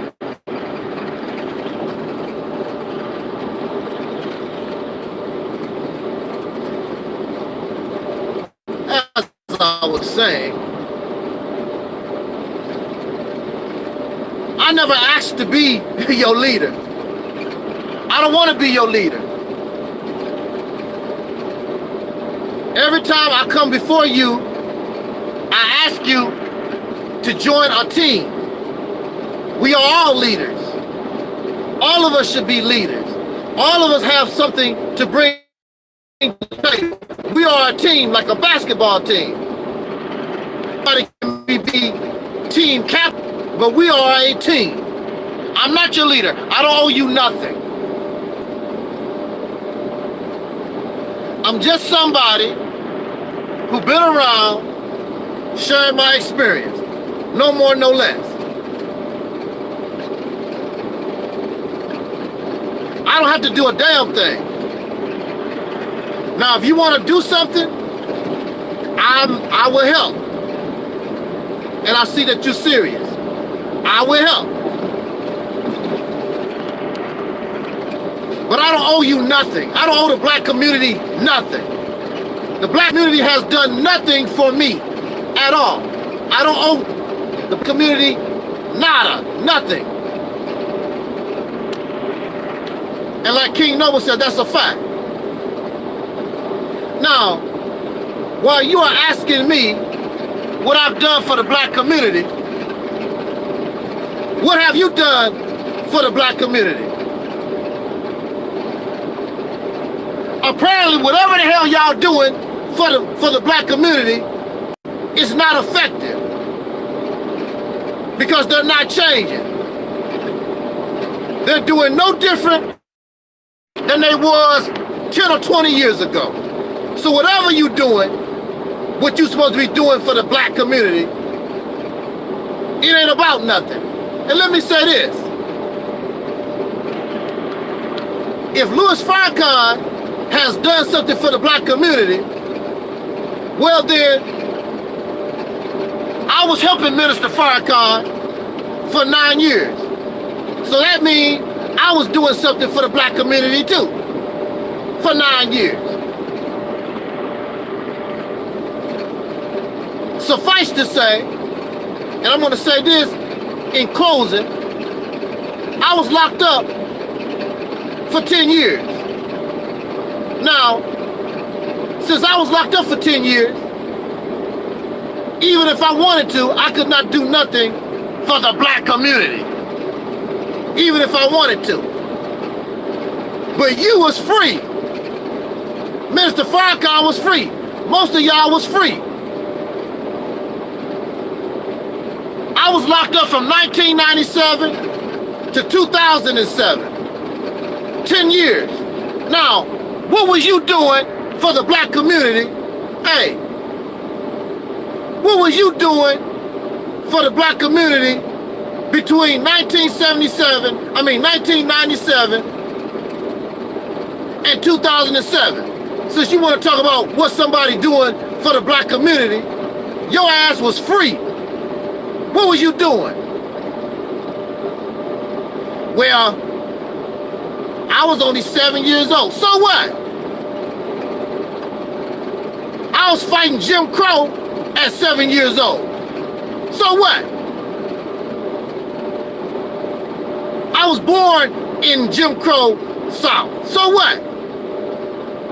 You weren't doing a damn thing. Not an excuse. You have the nerve to turn around what somebody supposed to do for the black community. I ain't supposed to do a damn thing for the black community. If the black community want to go to hell, then so be it. The only thing I can do is bring suggestion and advice. That's all I can do. No more, no less. You don't want to take that advice? You don't want to take those suggestions? That's your business. I don't owe you a damn thing.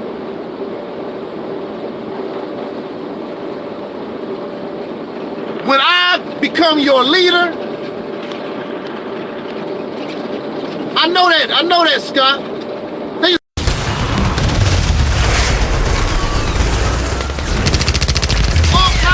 Why do y'all want the drug? You want the drug because smoking cigarettes make you feel good. Drinking beer make you feel good. Crack cocaine make you feel good. Meth make you feel good. The drug give you pleasure. The drug make you feel good. That's why they do it. The people suffer from low self-esteem. The people living in horrible conditions. Light bill, gas bill, rent. I'm not making enough money. All these children. Give me some beer. Give me some alcohol. Give me some liquor. Give me some weed. I gotta get away from this too much going on. Much going on. Much going on. Much going on. Much going on. Much going on. Much going on. Much going on. Much going on. Much going on. I keep it real. What, dear? Because I keeps it real like that. I keeps it real.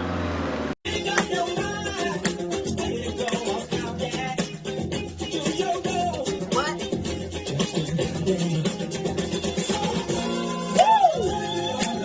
Y'all don't know nothing about that. I know we can. I know we can. I know we can. I know we can. Woo! Hey! Come on. Get our way. Hey, hey. Let's lead today. Let's get away. Let's leave today. Let's get away.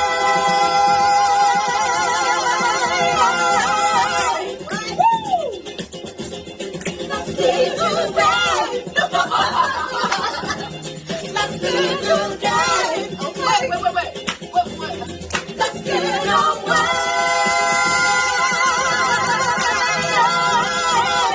Hey, come on, hey. Get away, leave today. Get away, yeah.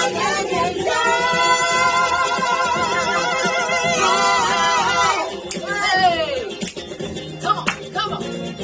Get away, leave today. Get away, yeah.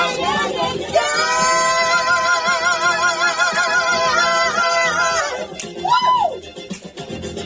Let's leave today.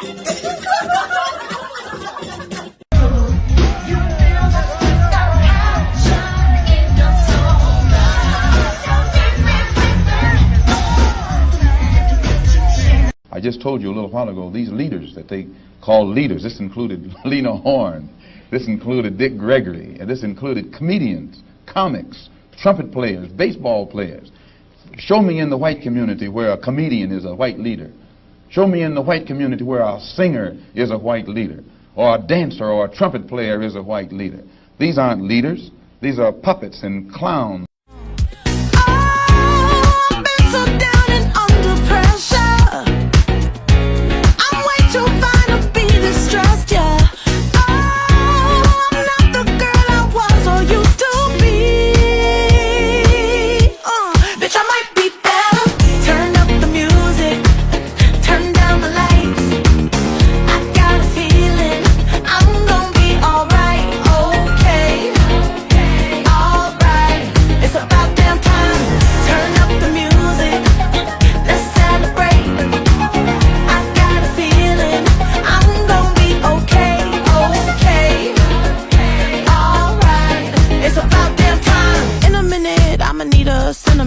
Man or woman to pump me up. Feeling fussy, walking in my Balenciennes, trying to bring out the fat beard lust. Cause I give a fuck way too much. I'ma need like 2 shots in my cup. Wanna get up, wanna get down.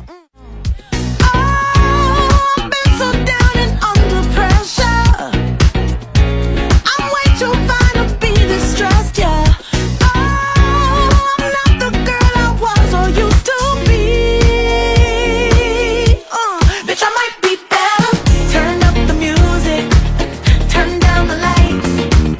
I got a feeling.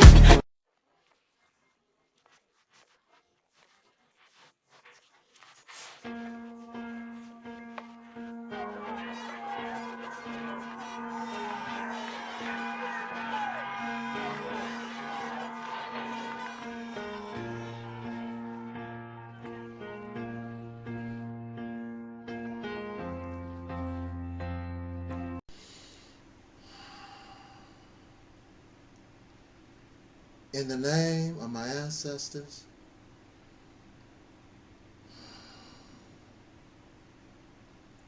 peace forever and always. Just want to blame other people for their garbage. If they're not blaming the white man, they trying to blame anybody except themselves. Their mama, their daddy, their cousins, their auntie. Blame everybody except themselves. Use your damn brain. Use your damn hands to solve your problem. That's your problem. You don't know how to think. Use your brain.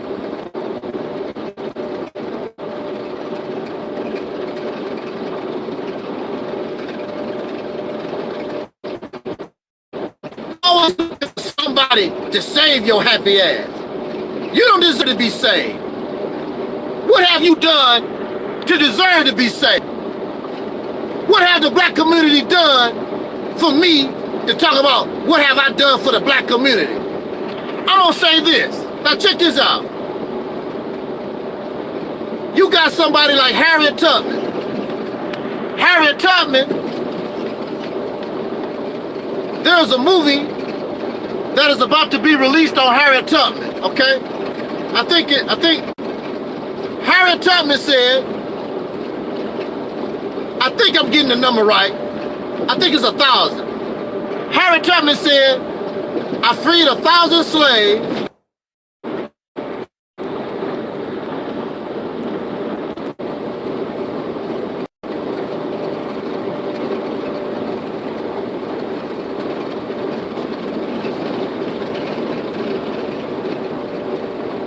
Now, what was it? Before I was so rudely interrupted by technology, of which I also appreciate,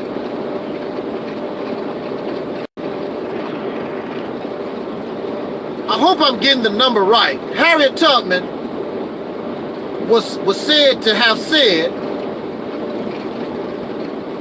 I freed 1,000 slaves. I could have freed 1,000 more had they known they were slaves. Now check this out.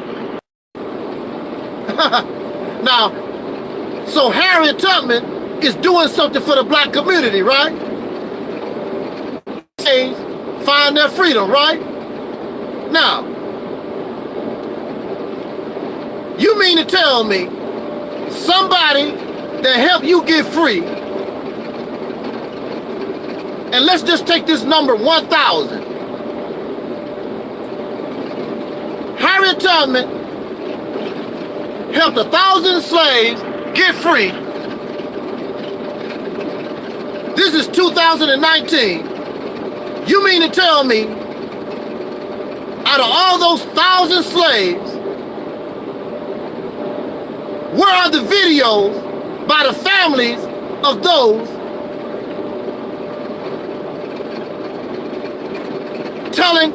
telling the story about how Harriet Tubman freed their great-great relatives? This woman freed your family, and it's quiet. The only reason why Harriet Tubman is getting any kind of praise and notoriety is because of her position in history. Where are those that she actually helped? The ones that this lady that helped the black community. Where are those that was actually helped by Malcolm X, by Elijah Muhammad? Where are these people at? These families. Those actually helped by the Black Panther Party. Nat Turner.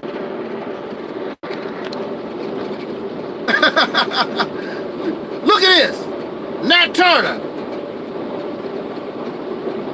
Now you could say that Nat Turner did something to help the black community, and he got lynched, and the story goes those Pickerwoods chopped his body up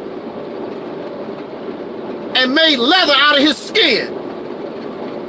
Where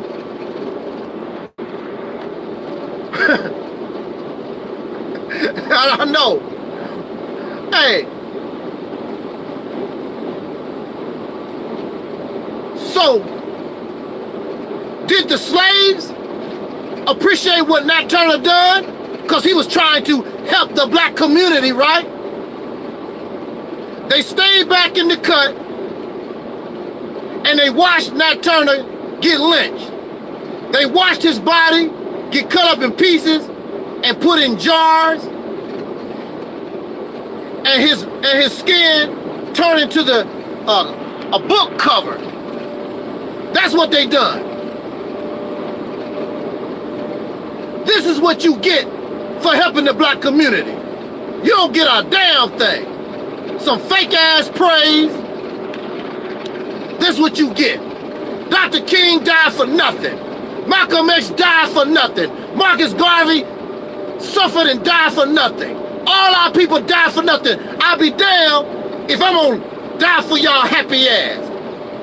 Y'all can kiss my backside. I'm not dumb enough to do it. I learned my lesson from Nat Turner and Harriet Tubman and Dr. King died for you for what? If you're not willing to sacrifice and die for yourself, I'll be damned, I'm gonna do it for you. The hell with you. These racist cops can keep shooting your ass down in the street for all I care. They can keep discriminating against you all I care. I don't give a damn what they do to you. You don't want to help your damn self. I'll be damned if I don't get out here and get shot up and go to jail. Look, let me tell y'all this. There are brothers and sisters in federal prison right now because they tried to fight and help the black community. Y'all ass don't write them not one letter and don't even give a damn about them at all. They was trying to help the black community.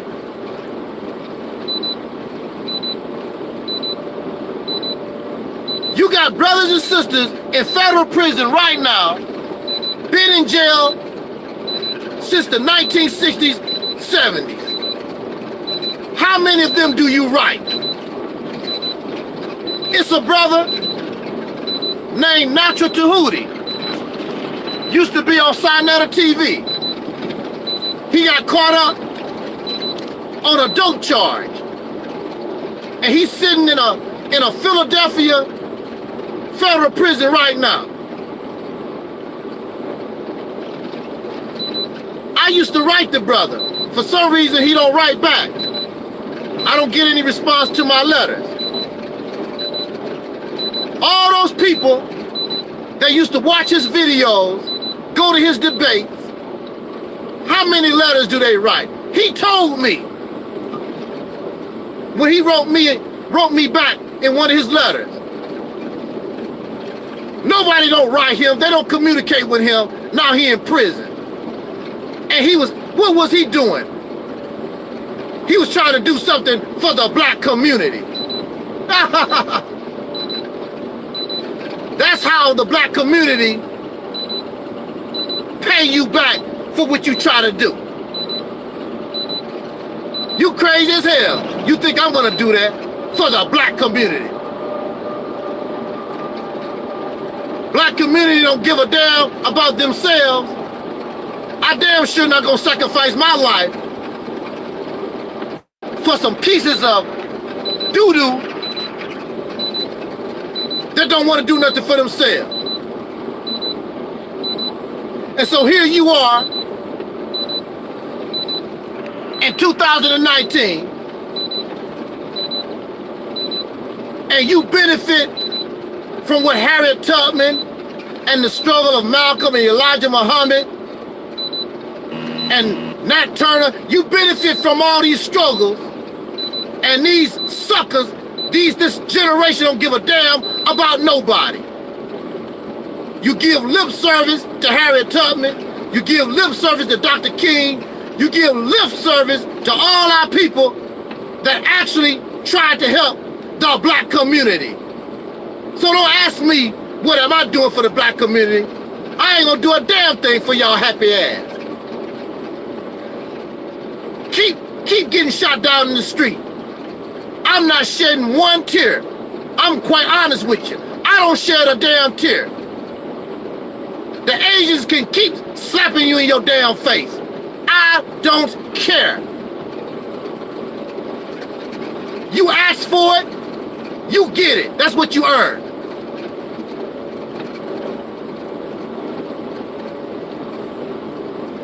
Put your ass in a mass grave, I shed no tears.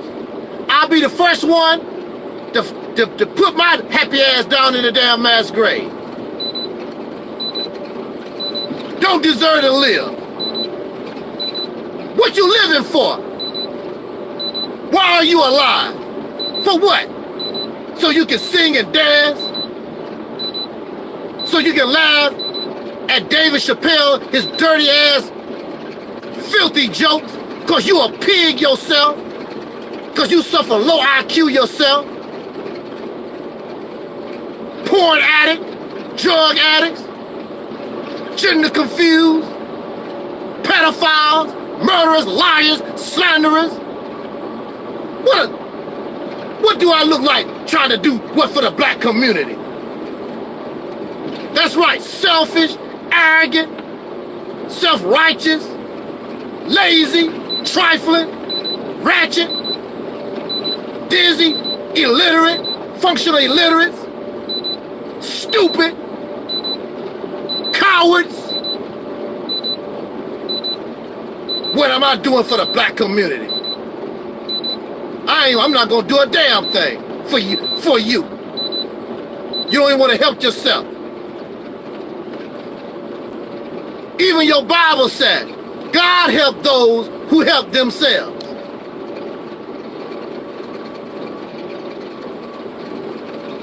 God help those who help themselves. What do it look like anybody in their right state of mind trying to help a people who don't want to help themselves? Oh yeah, see, that's what it would take. A good idea. Yes, a good idea, boss. We gonna do this. No problem.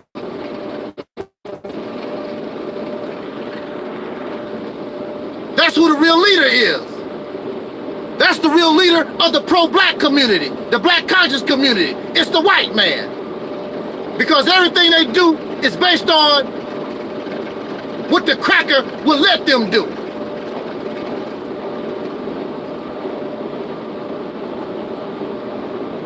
They're not bad enough and bold enough to take nothing into their own hands.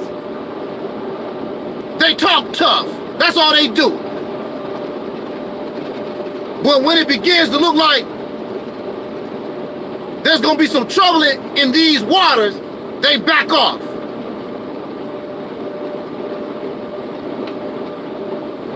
We don't want no trouble. We don't want to get y'all killed. What the hell you think? What you think liberation is? What you think revolution is? People die. What you think rebellion is? People die. They suffer.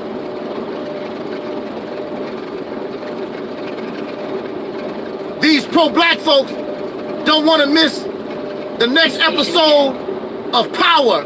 You know, watch 50 Cent fictional ass gangster movie, whatever the hell that garbage is.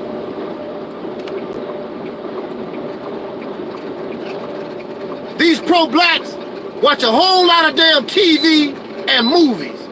Every movie that come out, they gotta give their review.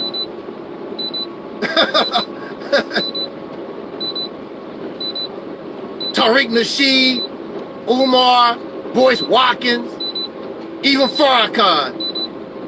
They gotta give. They talk about they represent black liberation and talk about these movies. They gotta break it down to you. The symbolism and all this other crap. The only symbol I know of is you're a comfortable Negro slave. That's the only symbol I need to see.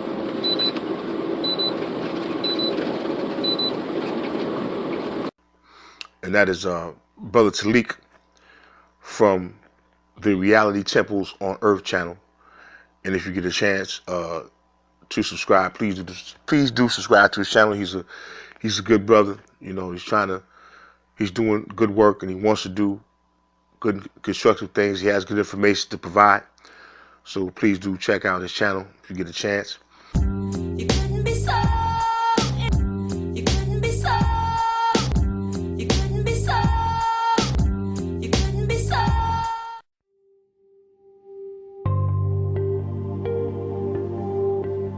Hello YouTube, this is Tangelica the Black Sheep. I am welcoming you to join me on my new YouTube page where I'll be discussing motivational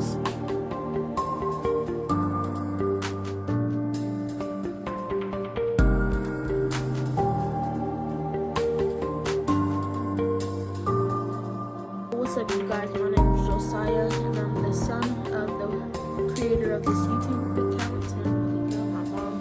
So I just wanted to tell y'all to go to YouTube and type in Tangelica story. So it's like a 6-minute video, it's not too long. But just type in Tangelica story, so that's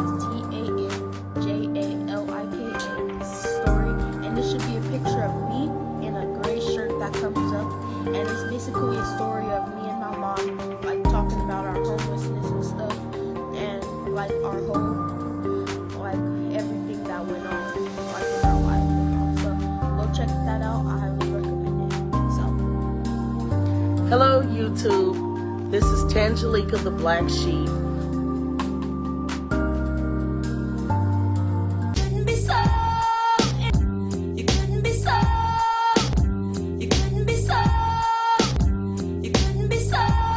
Dragon Manifest. Welcome to the reality tip on earth, Dragon Manifest. Thank you for having me, brother. This is an honor. When I first saw your channel, I said, oh, this is an ancestor that has most definitely returned. Yes, most definitely. This is not a new ancestor. This is an old ancestor. You could hear, you could feel the ancestors through you. You know, most people probably say, what is he talking about? Right. They don't get it. You gotta be on that level. If you say that I'm divine and I'm a prophet, where the hell did your ass go to? Why aren't you heeding the call? Since I'm a prophet, since I'm divine. Some people, excuse the language, some people just like talking out their ass. Some people just like talking out their ass. Some people just like talking out their ass. Some people just like talking out their ass.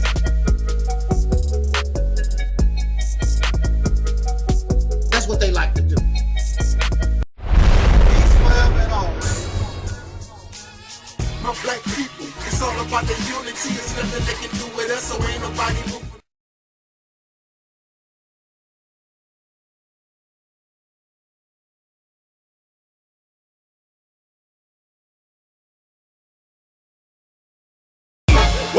Don't slip up or get cut. Why not, man? I'm coming for that #1 spot. Alright. Rappers swearing they own tough. But I'm coming for that #1 spot. Alright, man. Scheme, plot. Say what? I'm coming for that #1 spot. Hey, keep it going, it won't stop. What you doing, man? I'm coming for that #1 spot.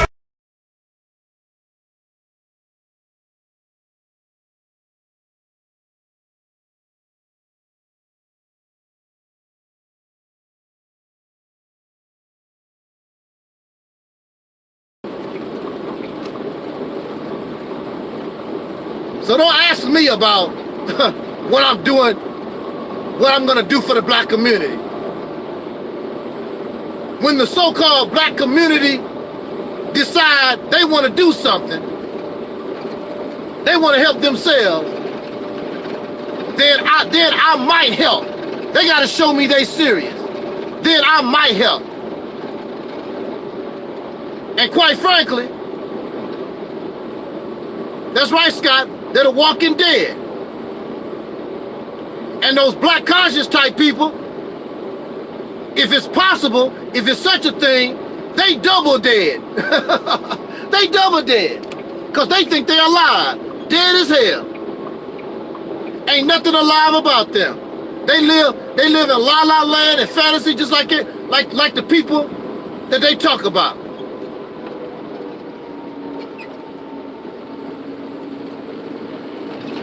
If you're not talking big, doing something big, I'm not interested.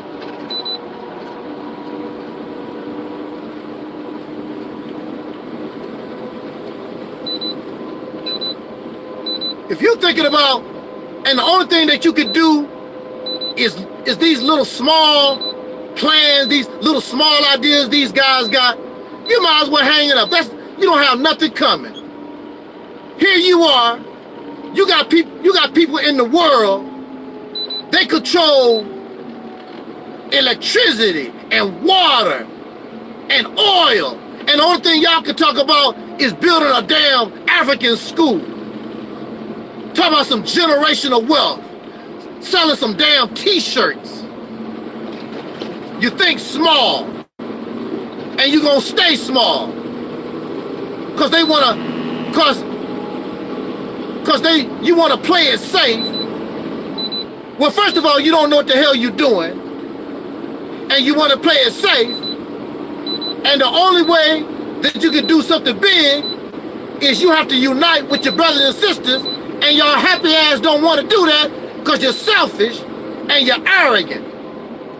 A bunch of pitiful misfits. Because I remind you of what you really are, not that fake picture that you're trying to paint. You're a bunch of failures.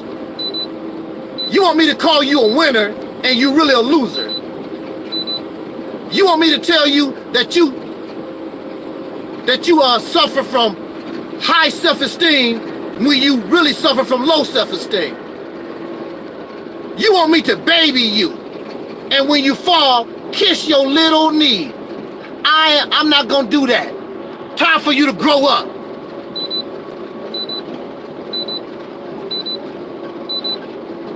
Time for you to grow up. Grow up. Time for you to stop being a damn slave. I thought you said that you was free. If you free, then you need to act like you free.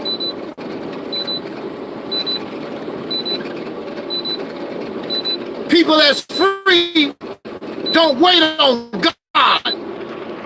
They become God. People who are free, even if they believe in God, they don't wait on God. They become God. What the hell you waiting on?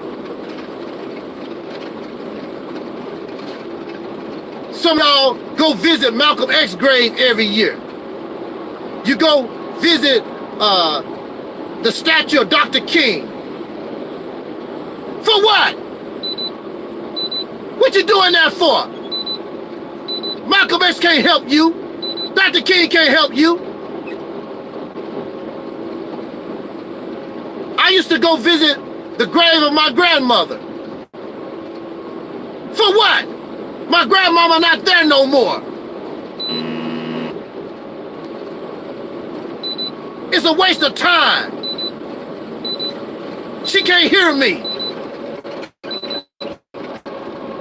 And you hate the living. You hate Angel Snubbing Up 7. You hate Scott. You hate Michael.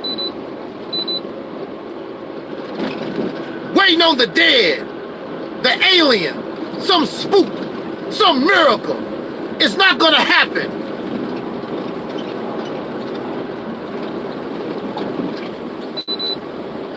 So just like the brother said, I'm a messenger. I'm a messenger to keep it real.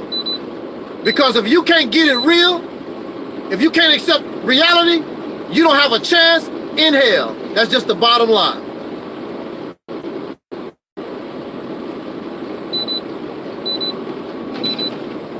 You need to work on yourself.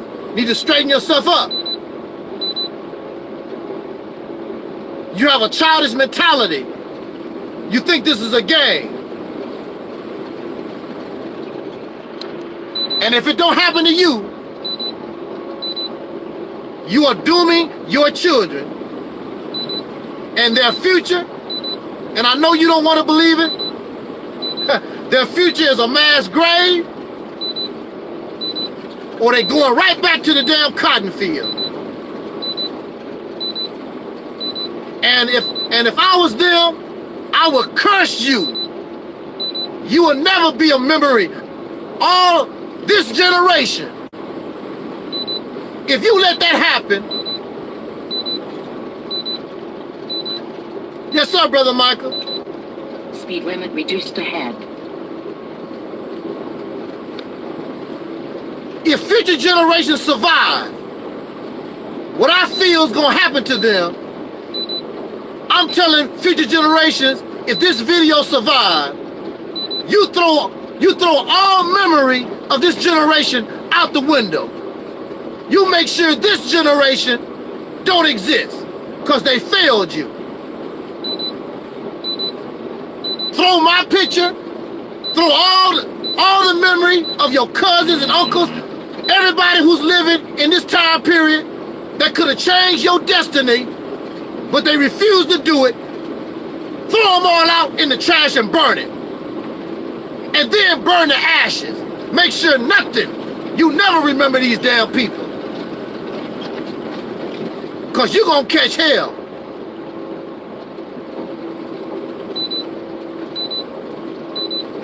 It's not going to be looking good for you.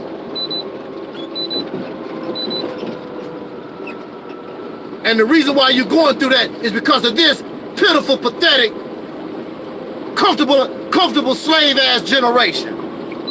Because you got some damn money. And really, that's what it's about. These suckers are comfortable because they got the white man's money in their pocket.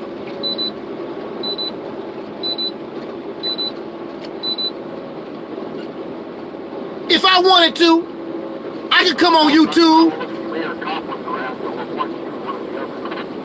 I could show you a pretty house.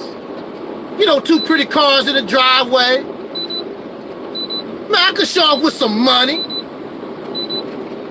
I don't care nothing about that stuff. A pretty house don't mean nothing. I'd rather have a good friendship with some sincere brothers and sisters. Human beings. Brother Scott is more important to me in 2 miles than a house and a car. Brother Michael more important to me than all this material garbage. Don't mean nothing to me. Because when I get sick, when I don't have nothing, that car can't do a damn thing for me. Brother Michael can care for me. Brother Scott can care for me. They can feel sorrow for me. Real people. That's the reason why I can't get off the ground the way I want to, because the lack of real people, y'all caught up in La La Land. You in love with this life. You in love with Sodom and Gomorrah, this Babylon, this Nazi Germany, because that's what it is. It's Nazi Germany.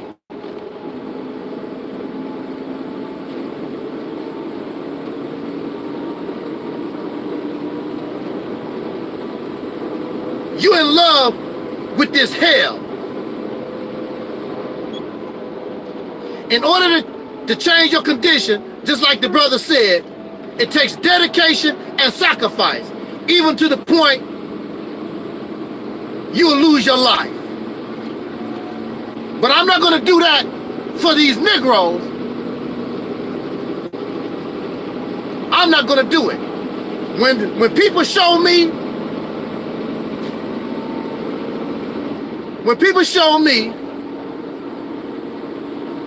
that they want to do something for themselves and they serious, you're welcome, Brother Michael.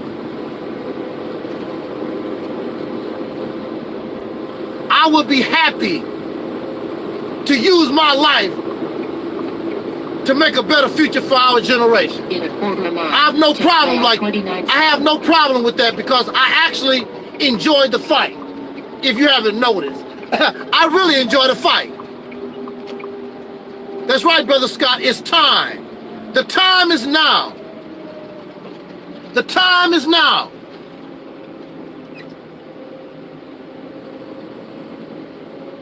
You see these other things is not working. Why do you keep doing stuff that's not working? You look crazy, you look insane with a smile on your face.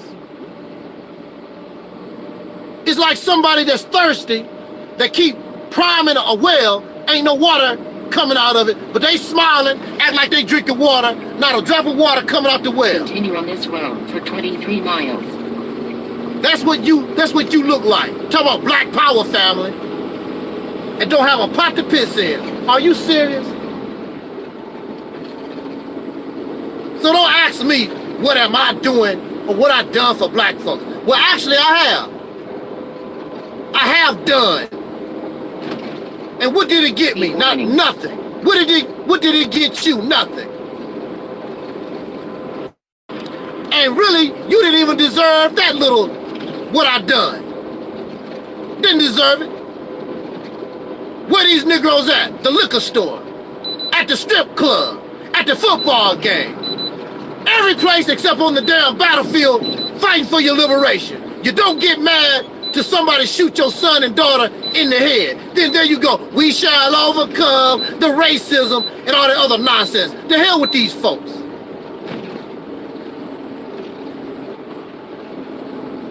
Fight for you. Most of these Negroes not interested in the fight until one of their family members, their husband, wife, and children get shot in the head. Something bad happened to them. Then all of a sudden, because I can guarantee you, Michael Brown didn't give a damn about Trayvon Martin. He didn't care nothing about that. Freddie Gray, all these people, I guarantee you, they didn't give a damn about the injustices that happened to those that came before them. I can guarantee you. But all of a sudden, we supposed to cry and protest when something happened to your happy ass. You got me messed up. I've been stopped. I'm not no part of that kind of stuff. I don't get down like that no more. I sure don't.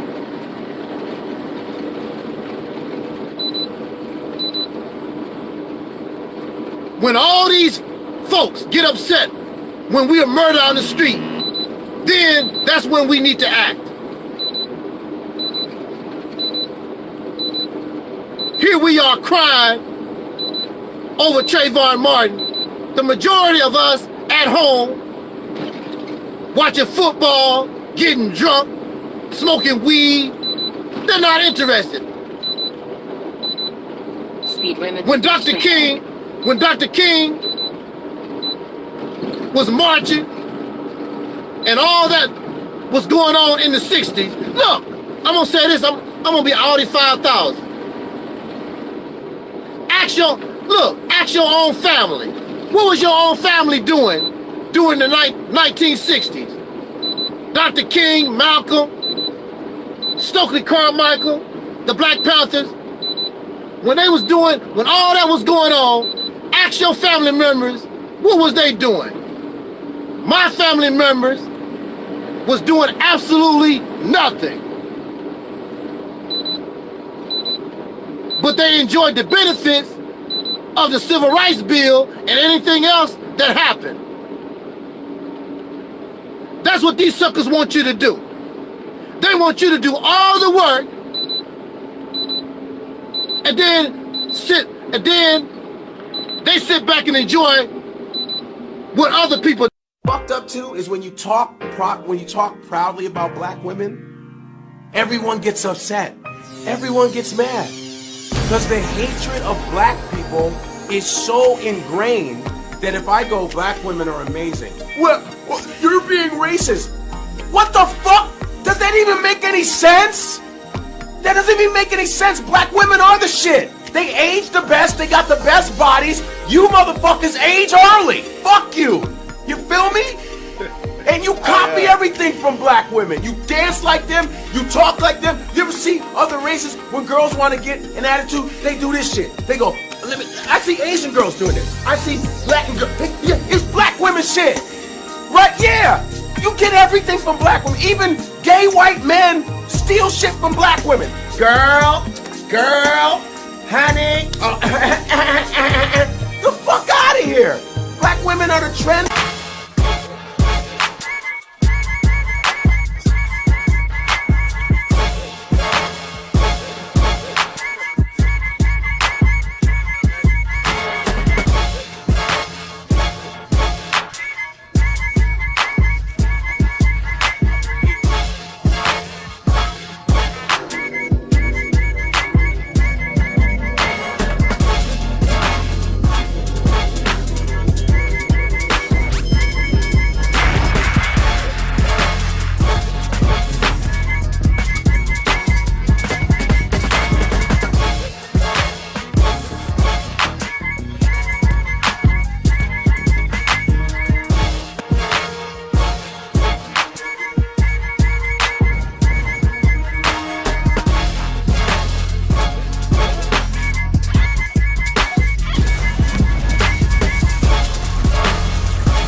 my black people. It's all about the unity. There's nothing they can do with us, so ain't nobody moving. Done.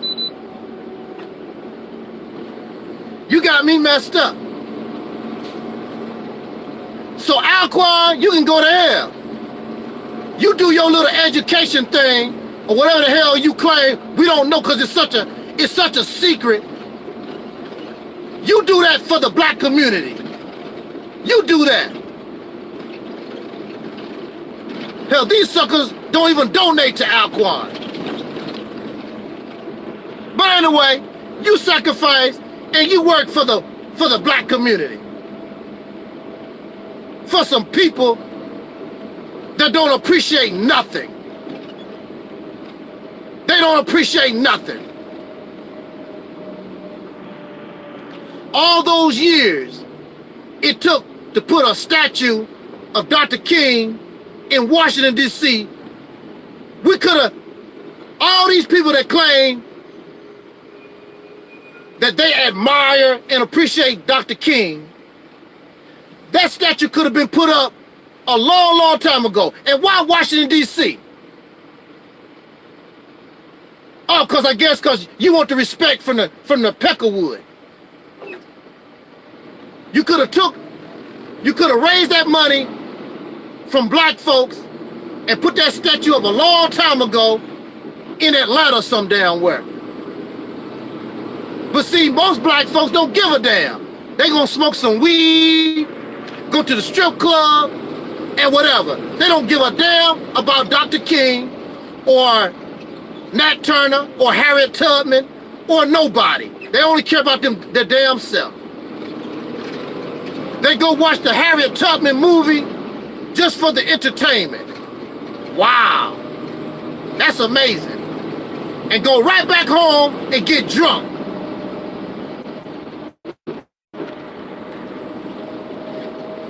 You're right, Scott. Most of these suckers nowadays probably don't even know who Harriet Tubman is. Who is Harriet Tubman? Fight. What am I gonna do for black folks? Black folks don't want to do a damn thing for themselves. Like your Bible said, God help those who help themselves. You gotta help yourself first. These Negroes have never tried to help themselves. If it wasn't for the Civil War, you'd still be a damn slave. That's a fact.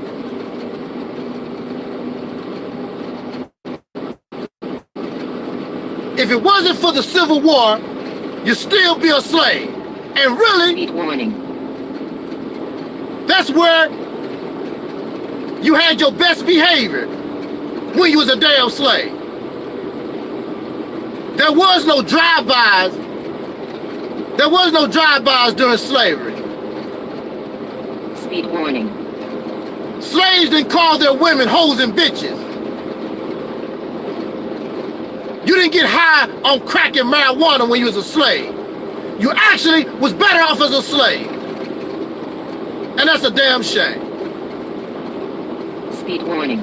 What do I do for the black community? The black community can kick rocks because the black community don't give a damn about itself. So why should I care? I hate that you're suffering like the way that you do. That's not my problem. When you decide you want to change your condition, I will ride with you. But you don't want to change your own damn condition. You waiting on Jesus, and you waiting on Allah, and you waiting on the spaceship, or whatever the hell you waiting on. Well, you keep waiting by yourself. And of course, keep blaming the white man. Yeah, keep blaming the white man. I'm pretty sure he don't give a damn. He don't care.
parting. We wish you. Come on and jam with us next week on these same stations, and you can bet your last money it's all going to be a Stone Gas, honey. I'm Don Cornelius, and as always in parting, we wish you love, peace, and silver.